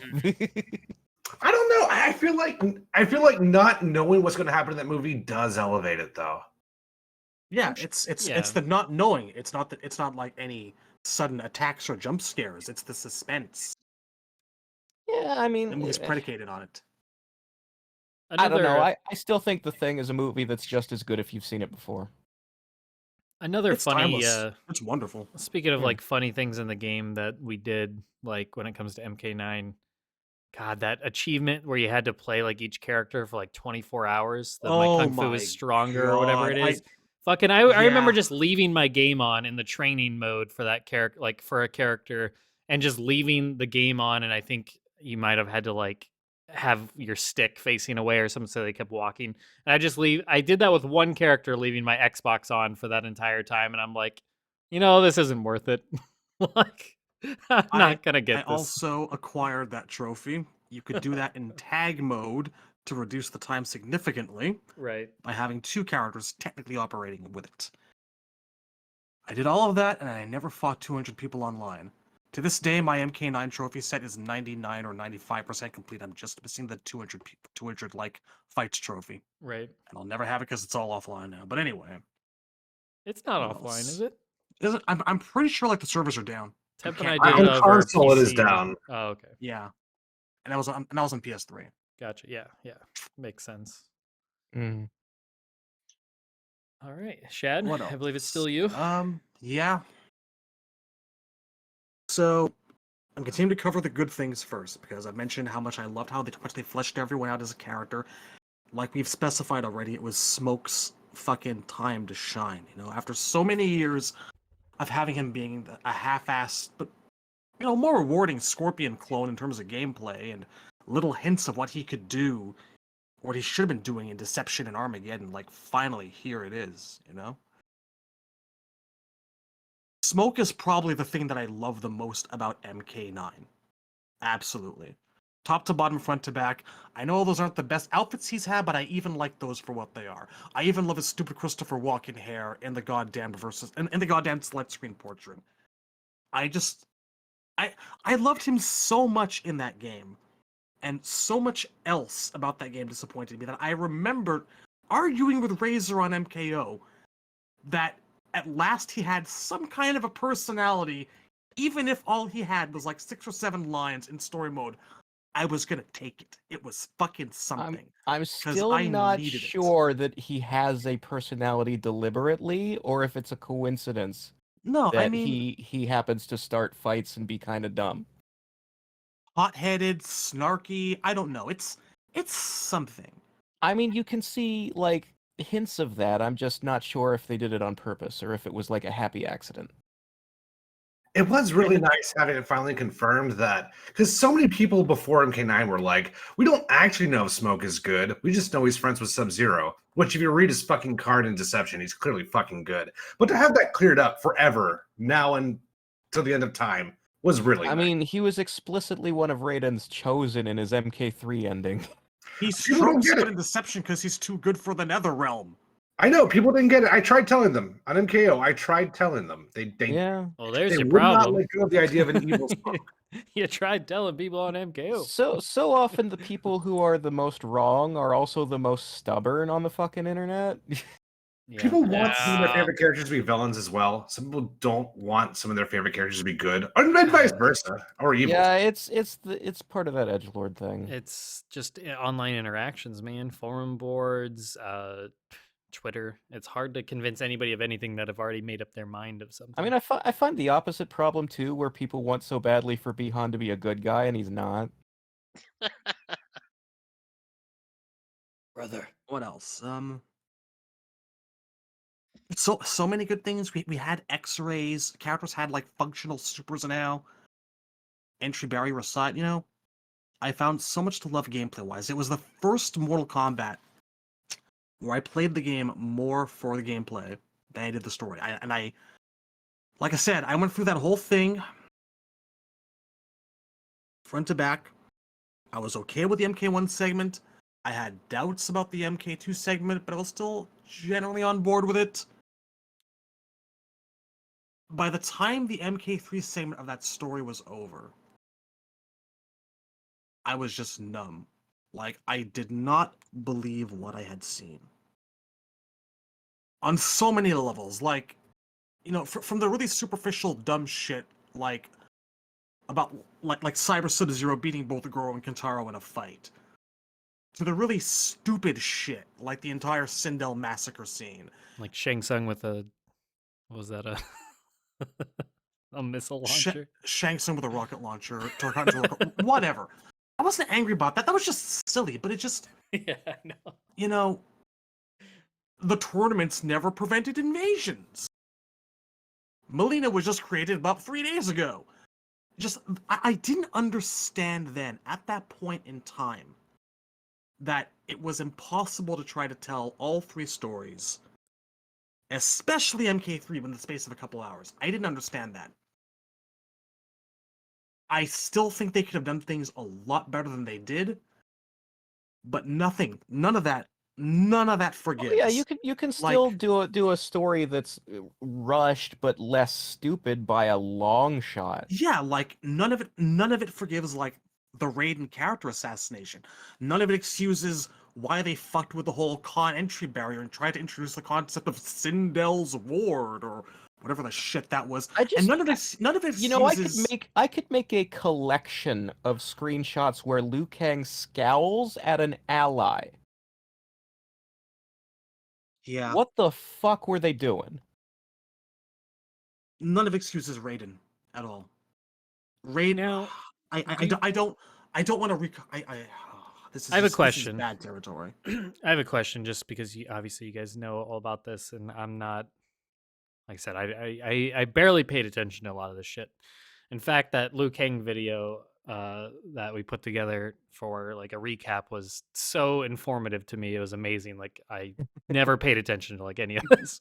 But that being said, my question is, do you think like long term that the Raiden character assassination was on purpose? Because like it got further and further, like with MKX, him turning dark, and then in MK11.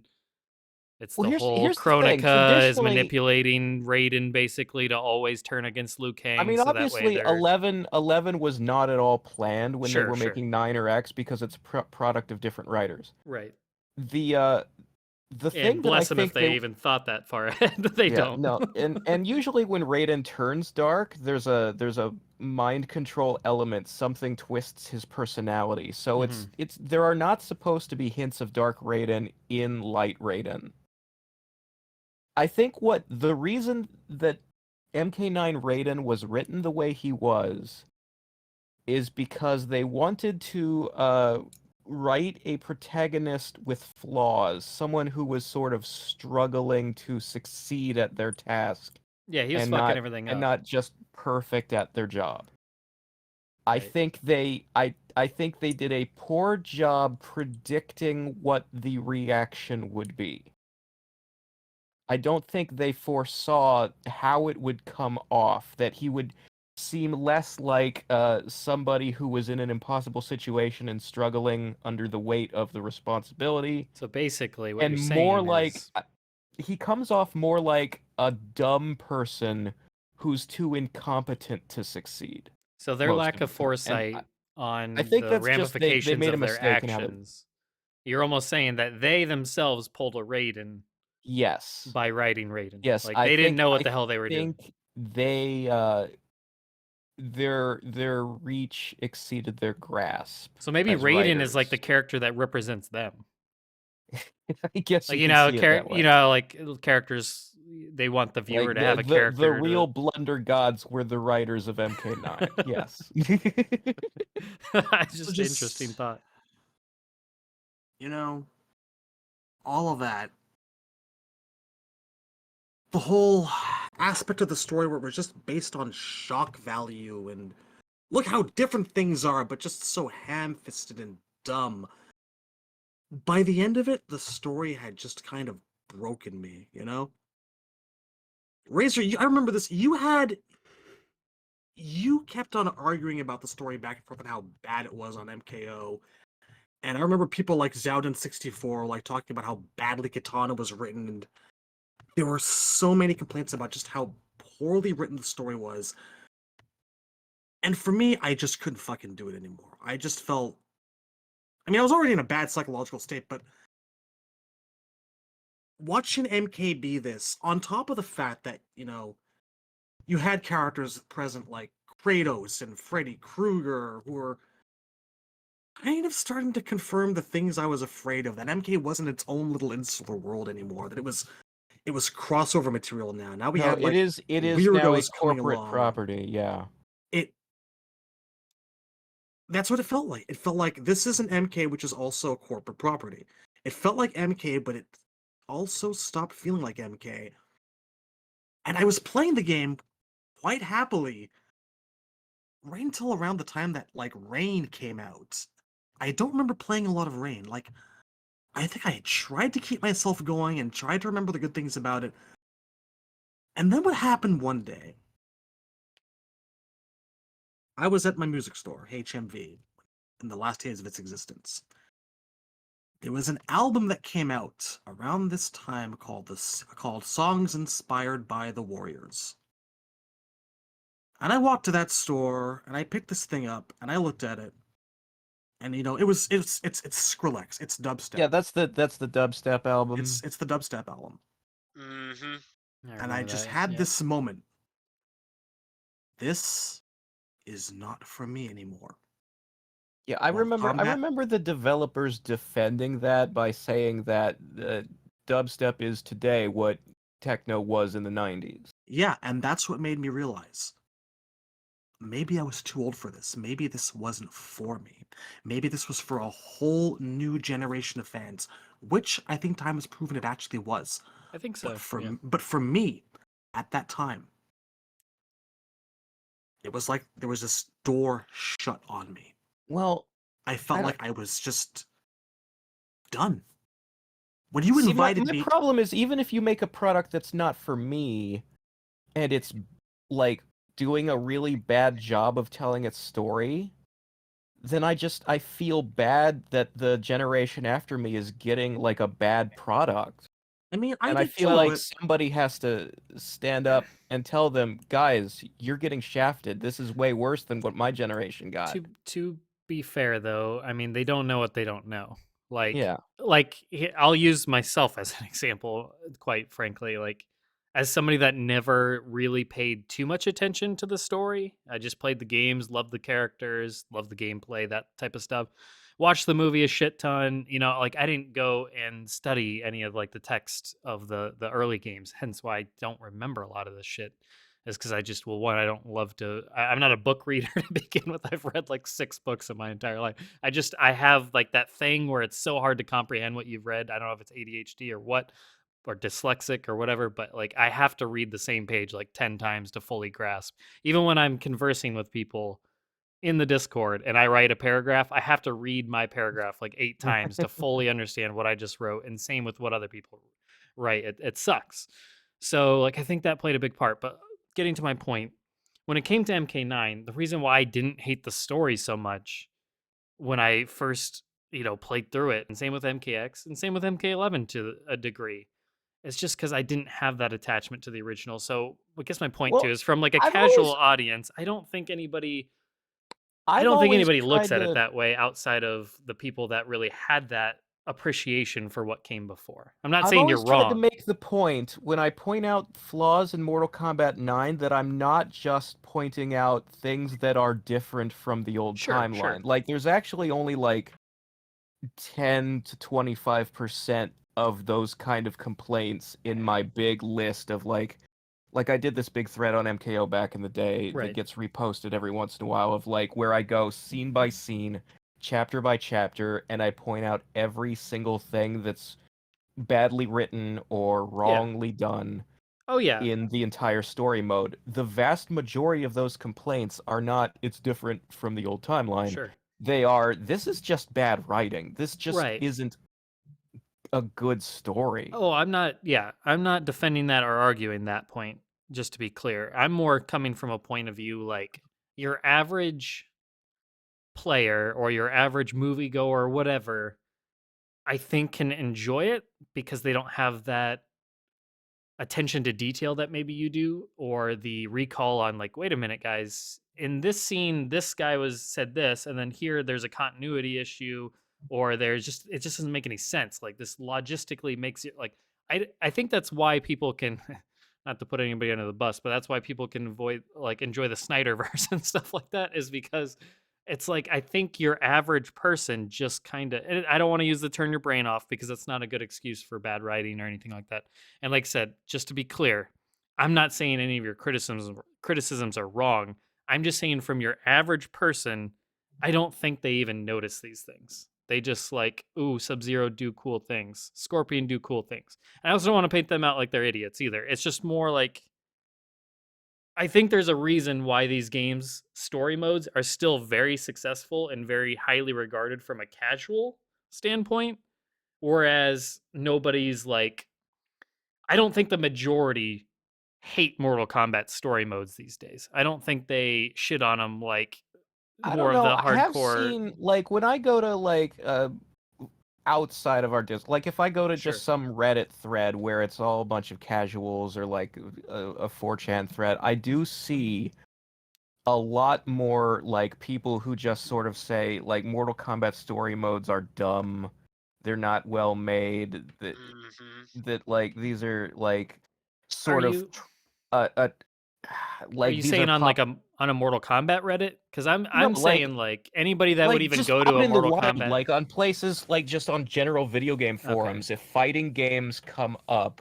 interesting. people will say like all fighting games have bad stories. Mortal Kombat isn't good either, that it's all kind of like dumb trash for like it's like there are people when they talk about comic books and it's like Sure. yes, there's Watchmen and there's like the sort of the highbrow indie stuff, like there's That sounds more like people that are just Read judging Saga. it without yeah, even. there are like the sort of the comics that are considered literature, and then there's like when you talk about the latest issue of X-Men, it's like that's trash for babies. Sure.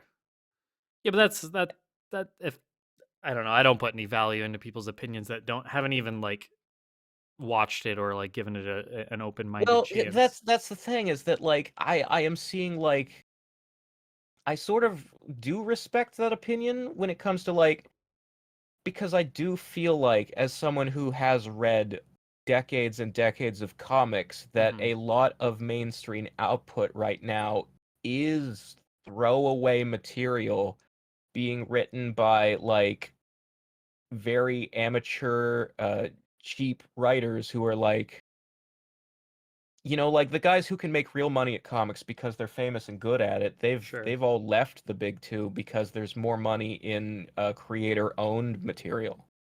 Like they're all off at Image or wherever creating their own stuff now. Like your Ed Brubakers and your Matt Fractions and like people who used to be famous names for writing Batman and Daredevil, like Right. the guys who wrote like famous stories, they're not working there anymore. And the people who are like just sort of churning out, hot dog meat. I think churning is a good description Mhm. because they're always on timelines and it's all that shit that like they can't And- even they don't have the time or the support to make a good story. Right, but what there are games out there where people like have some respect for the narrative, and fighting games are generally not in that category. I random. I spaced. Did you mention Ed Brubaker with Matt Fraction? I may have. Okay, yeah. I just wanted to say that's a great writer. Yeah. But anyways, just a interesting little thing to discuss. But Shad, believe you were I was nearly done, but I'm just looking back on MK9 now, like I try to see it for all the great things he did, but it's it's kind of like Razor said, like that game fucking broke me. It like that and plus the experience of like coming across that fucking CD and kind of realizing that hey, Mortal Kombat the album was a really really fucking long time ago, and right. now Optimus Prime rips faces off, and now this is what Mortal Kombat is, and now your dad is dead, and you're a grown-ass adult, and maybe Mortal Kombat is a thing of your past. The thing that is defining your youth is now maybe telling you it's for someone else's youth, and I was... When it rains, it pours. Really? It sucks. I mean, at the end of the day, When- like even if I when feel you- Mortal Kombat isn't for me anymore, I still get enjoyment out of playing the role of a teacher. Like I enjoy, when new people come into like our Discord and I can like tell them, I can like be the educator and share what I know and what I appreciate and see them learn from and to That's fair, but I mean, I found... 9 times out of 10, the people who I'm talking to will end up agreeing with me and like oh, I didn't know that. That is better. I've had experiences like that too. Yeah. It just, I don't know, I feel like 9 ruined things for me so badly that to this day I have trouble... Like, it takes a lot of energy for me to actually work up... Well, what I'm saying to- is that 9 do a- ruined the games for me, but it hasn't ruined the community for me, and that's why I'm still here, and that's why I still enjoy doing this. No, that's fair. I think it just fucked me up way more than you do on every conceivable level. Like I'm sitting there wondering, like, why did I devote all my time and my life to this? I don't Yeah. regret it, but Sounds like you took it hard. I did. I really did. And like when you Razor invited me to be part of this, I almost said no. I was ready to just stop playing games, go live off a fucking job, and just sell all my old shit and move on. But I thought about it for a bit, and I turned around and I went, I miss enjoying Mortal Kombat. I want to be excited about the upcoming games, and who knows, maybe fucking talking about it will actually get me back into it. And I am glad that I did. Well, I'm glad that you did too. It can be Well, thank you therapeutic, for man. It I is. It I really think the is. It's show just- in general has been therapeutic for a lot of us. This is very much a 8 years long therapy session. People need to understand that when they complain about the negativity. It's like, well, part of the reason why we're here is because we're trying to reconcile the things we used to like with what we're seeing right now. And I think Yeah. that's a big part of this process. That's a good point. And I know there's somebody that asked that question of why do we even still, do this if we're not, oftentimes we're more critical of the series these days, but we'll answer that question. We're going to do another Q&A soon and I have that Yeah, look, question top of the if- list. I want to dive into that for each of us because I think that's an important thing to to get into You more know, long if form. you're new to the show or you're a casual listener, the one thing you may not understand is that over the course of doing this show, more often than not, I am like opening up my chest and showing you the secrets inside my heart. This is not, you know, the stuff I say, I'm not just throwing it into the ether and fire and forget. I am A lot of these things are deeply felt and they're personal to me, and Yeah, it's all I comes from a place of feel, passion and love of the yeah. series as a whole. It's just, There's also a thing with when anything. you've accumulated as much knowledge on a subject as I have, sometimes you subconsciously put a burden on yourself where you feel responsible to be a teacher, to guide other people or share your knowledge with them. And it's not like something you have to do, but you feel like you have to do it, and it's kind of ridiculous and silly, but I do feel like I get something back out of being a teacher of Mortal Kombat lore. Yeah. Well, let's put Turned it. out differently for me. I look back at a lot of it and I kind of, I see the cracks, and I have to constantly remind myself that, maybe MK1 through Armageddon wasn't as perfect and up on this pedestal that I used to place it on. I see the holes and the problems a bit more easily now than I did then. And I'm always, always, always trying to look for the good things in the new games, because there have been plenty of them. There have been details and shit that came out of 9, X, and 11 that, like, 12-year-old me would have stabbed at someone to death for. Oh my I God. wish I'd had some of that shit. I was a messed up kid, man. Yeah, I'll cut you. I believe it. Again, there have been positives. Like I said, we have having the real names of the Sub-Zeros is a Well, real big thing, because we went 15 years calling them younger sub and older sub. I mean, we can go beyond that. We have over 8 years now of a backlog of episodes, and over 140 now by this point. We've talked about MKX, 8 months out before its release, all the way up through its release and past. We talked about MK11 all the way up till its release and past.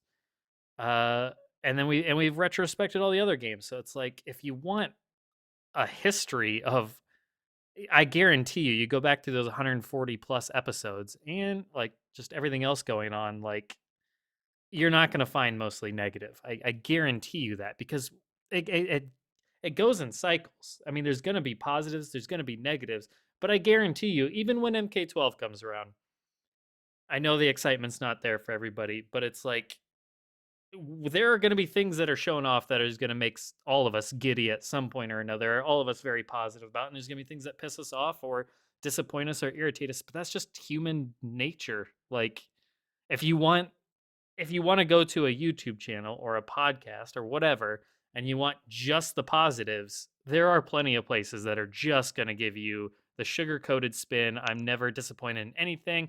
Everything's happy.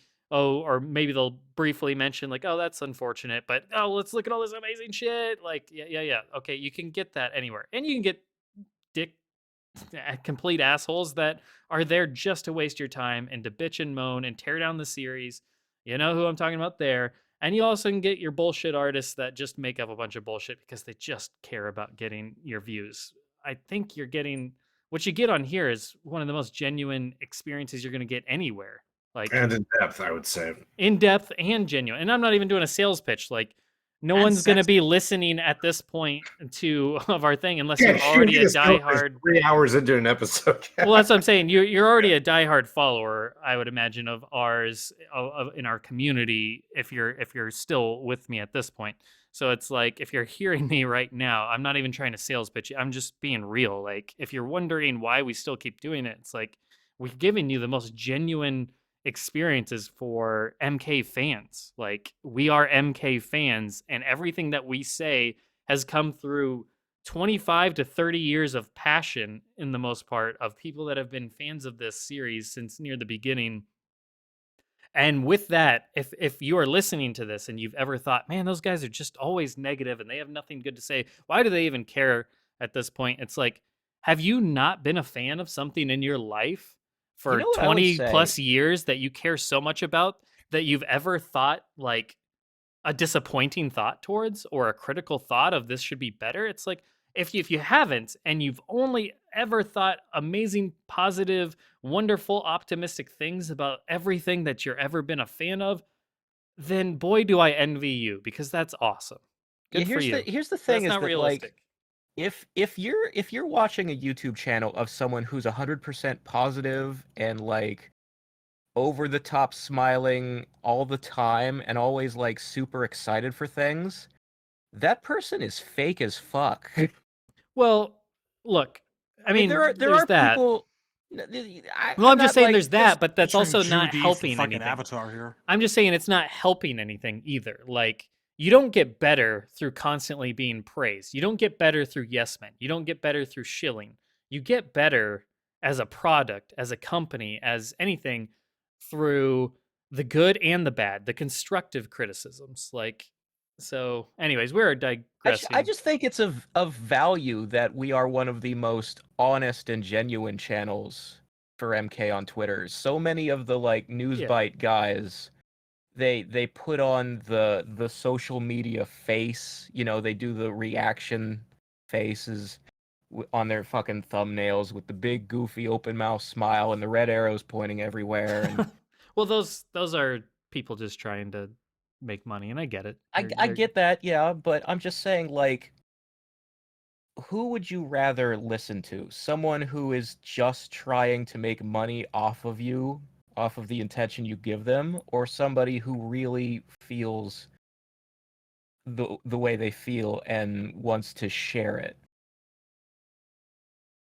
And you know, the other thing we do on this channel is like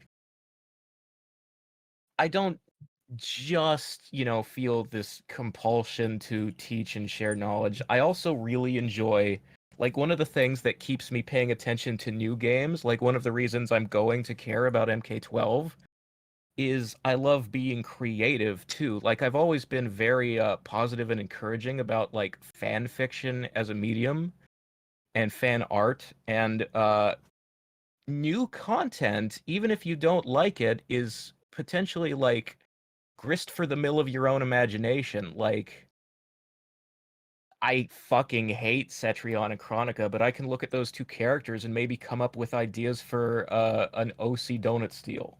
You know, like what if instead of Chronica, you had a character, the woman from Jade's Ending, and you made a similar story but with her? That would probably be better. Right. What if instead of, you know, Cetrion being an elder god, she was some nature goddess from Edenia? You can rework the concept and make something that doesn't suck. And that's the exercise in creativity and sharing that with people and getting their feedback will always be rewarding. And so there's no reason to stop paying attention to the new games as they come out, even if they don't make you happy. Something in them might jog your creative juices. All right. Well, let's put a pin in that, because like I said, I still want to actually answer that question when we get to our Q&A. So I think that'll be a good topic to really dive into once we get to that. All right. Shad, Yeah, do we you have filleted anything more to mention? No, we've filleted ourselves for long enough, I think. Smokeman? I think I'm pretty much I'm pretty much done. Yeah, you're up, Smoke Man. Okay. So when we moved on to the 9 portion, I wanted to go kind of early, and a big reason for that, because I knew it was going to be like a lot of a lot of what the past 2 hours have been. Because I have very contrasting feelings about 9, because like versus DC might have been my first game, but 9 is where I started to actually become a Mortal Kombat fan. Sure. Because I remember back in 2010, that's when that MK Rebirth trailer came out, and that was like super fucking viral and shit. Like I Right. even saw that before like I even like knew anything about MK. Yep. And then that's when the fucking like a few almost like weeks after that is when the E3 trailer, like the reveal trailer for MK9 came out. Yeah, they were And close. that was the absolute like turning point where I'm like, "Oh shit, I might like this." Like when I saw Kung Lao do that fucking the buzzsaw fatal and he pulls him into the hat, like Right. that was the moment where I'm like, "Oh fuck, I need to get this game Yeah, that now." was sick. And throughout the entire like next year, I would do I was just nothing but Mortal Kombat all the fucking time. I would do all this fucking research on who the characters are and such and like what their moves were and like learn about like all the fucking not necessarily the lore but more like the behind the scenes lore and stuff and like just get like a general feel of like what like the community like feels about each game. Mm-hmm. Um fucking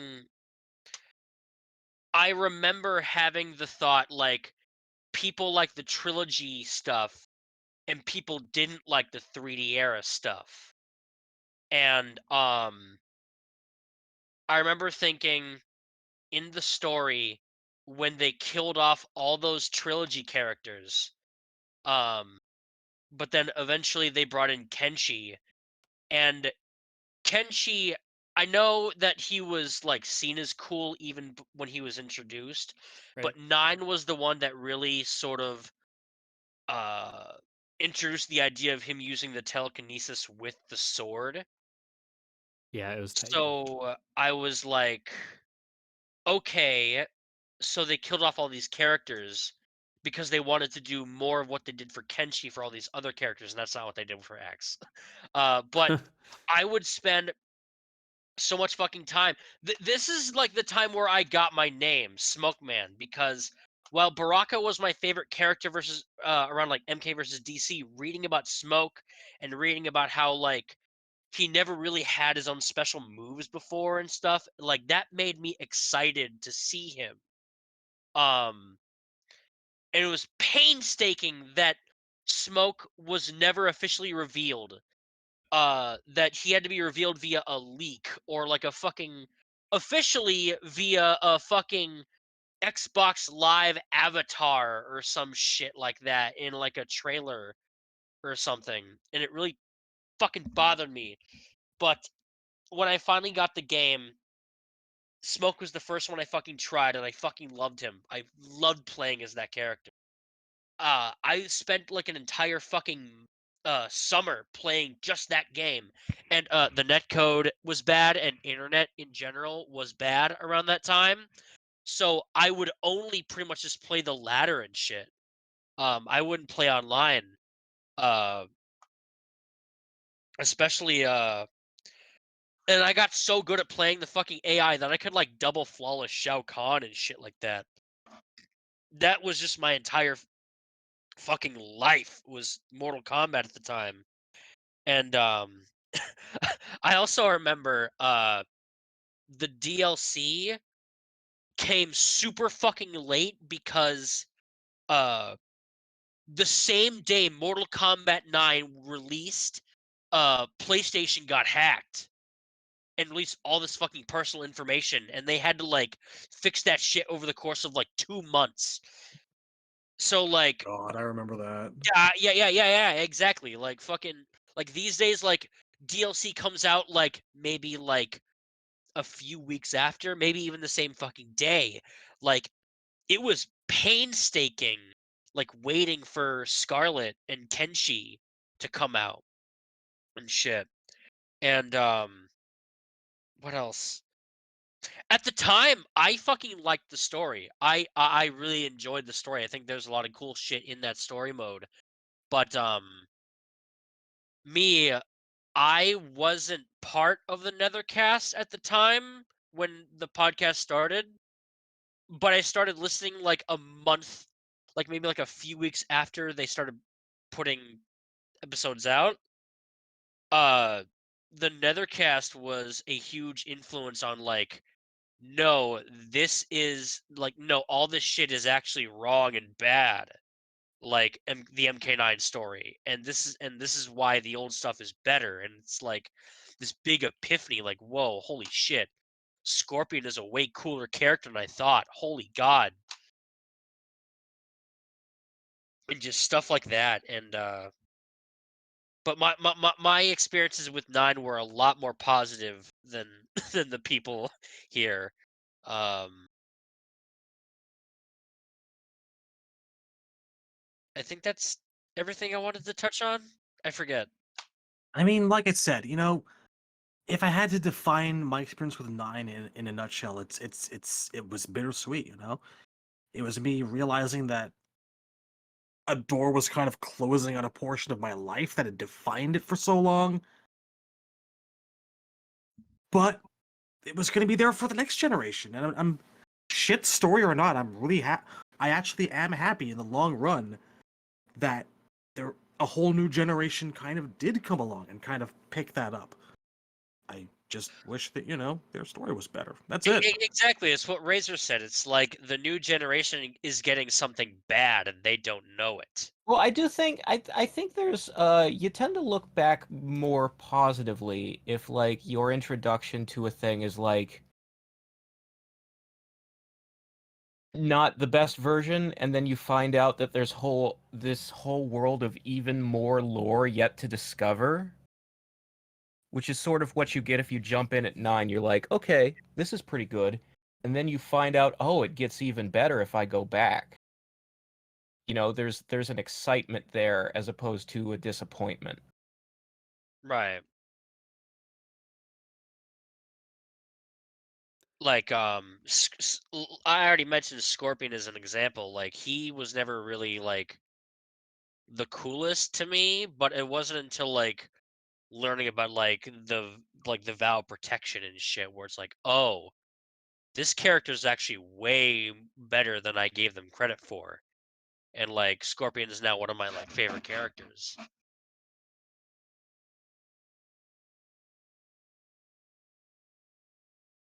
So see, we can have a positive influence on the youth. Yeah. Um I remember the lead up.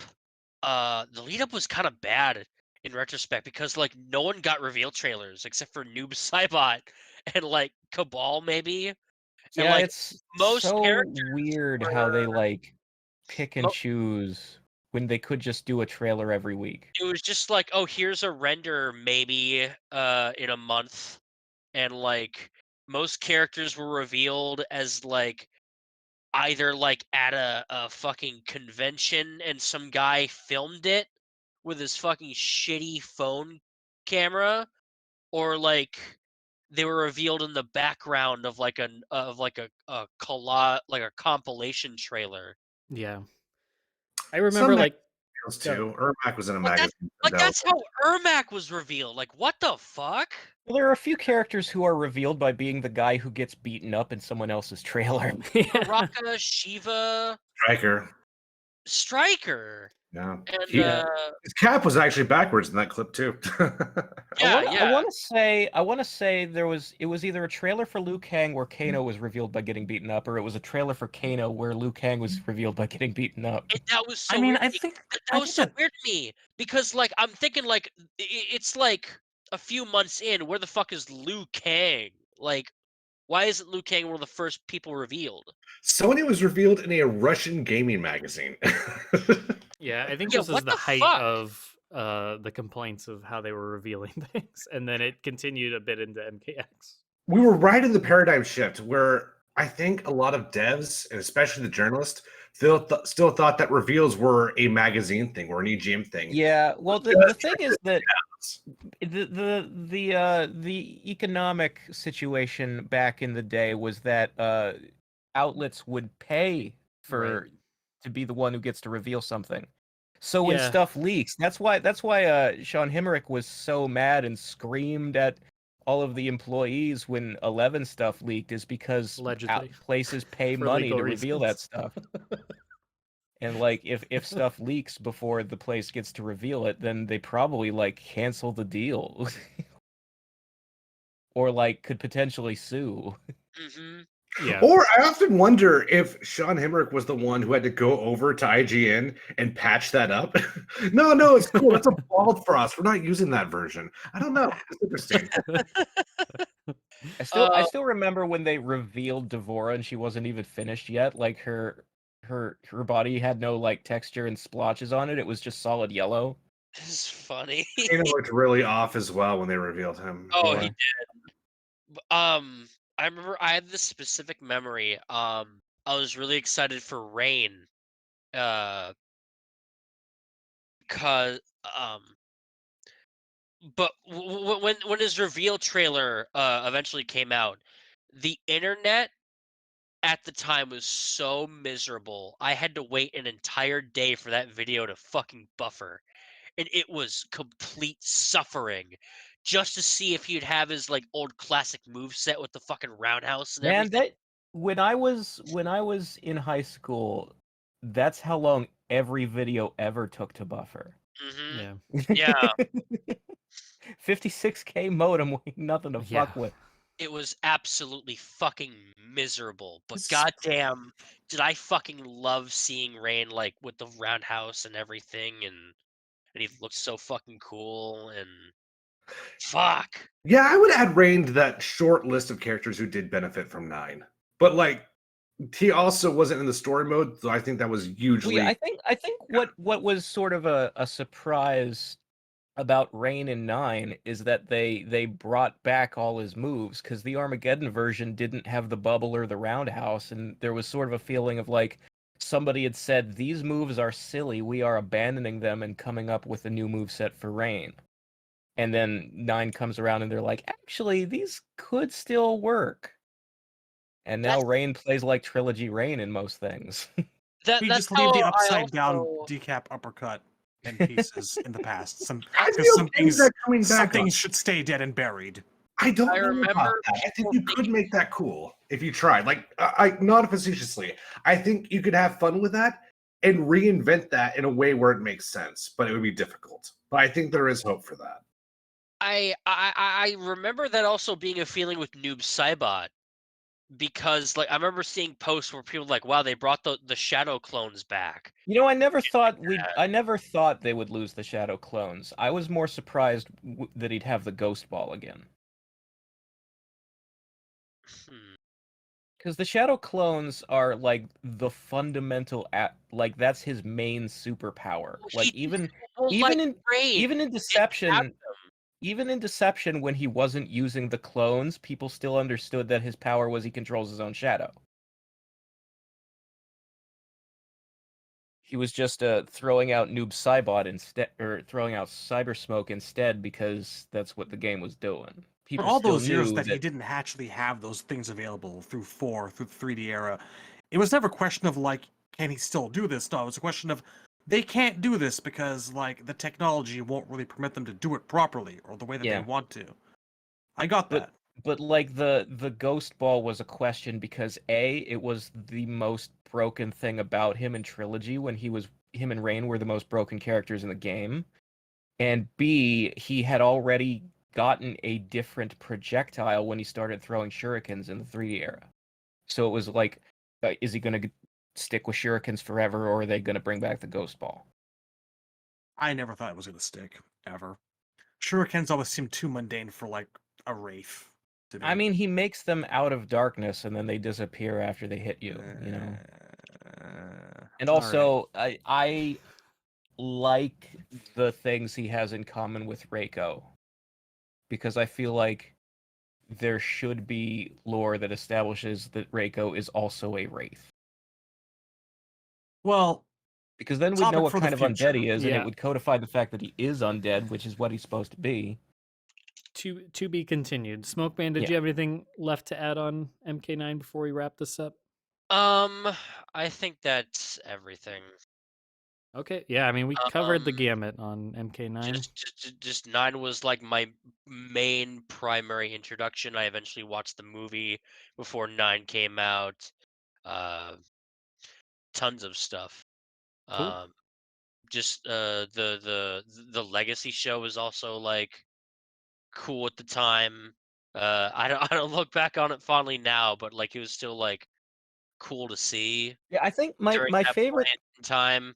my favorite thing is when we get someone who comes in who's like your age or younger, and they know like maybe they know Legacy, the new movie, they know the NRS era games, and we get to be the ones who introduce them to Conquest or Defenders of the Realm, and then when they actually like it, Yeah. that's when I'm happiest. Well, I think ultimately, and this will kind of wrap up MK9 here, but it's a good segue into that Q&A, which I think is what we'll tackle next anyways, and we'll lead off with that question. But I think ultimately, I like to think that we are a positive influence on the community. Maybe we cause people to be a bit more critical of the series, and maybe that people see that to be a bad thing. But ultimately, I think we're here not only to entertain, but to inform and to have our excitements as well as our disappointments. I think in a grand scheme of things, I think we have offered a lot of non-toxic and very positive things to this community. Well, So there's I an mean, interesting note on that. Not only are we a positive, effect on the community, our community is a positive effect on the community as well. Because Yeah. there's people out there who know the lore, and that was 8 years in the making, right? And we have a whole circle of people now who are very familiar with this stuff, and that's not going away. I just know Yeah. that when I'm looking for content on YouTube and I'm looking for like influencers and creators, I value someone who seems genuine and Sure. honest. Yeah, I mean And that's it's that's the main thing I look for because it's a quality that I value from like a moral position right. in a person. And that's just like I don't want to name any names, but there's a lot of Sure. channels out there that just put on a fake face and deliver like they try to have news every week even though we're in a period where there is no news, Right. and so they make stuff up or they make something overblown and bigger than it is. Yeah. There's a lot of disingenuous stuff, and I appreciate you not naming names because we're not here to No, I don't I want don't to. want to. We're not here trying to be toxic ourselves any Yeah. more All than right, other we're people. But awesome. let's move on, and we are Let's take our wrapping up. boners out of our own mouths and move on and finish this thing for the night because we're Yeah. great and we know we're great. We don't have to tell anyone we're great. We're great. Sure. You're great for listening to us. Thank you for being great. We love you. All right, and on that note, thanks everybody for listening, and we will see you soon. Take care, everybody. See you later, nerds. Bye. Have a good night, folks.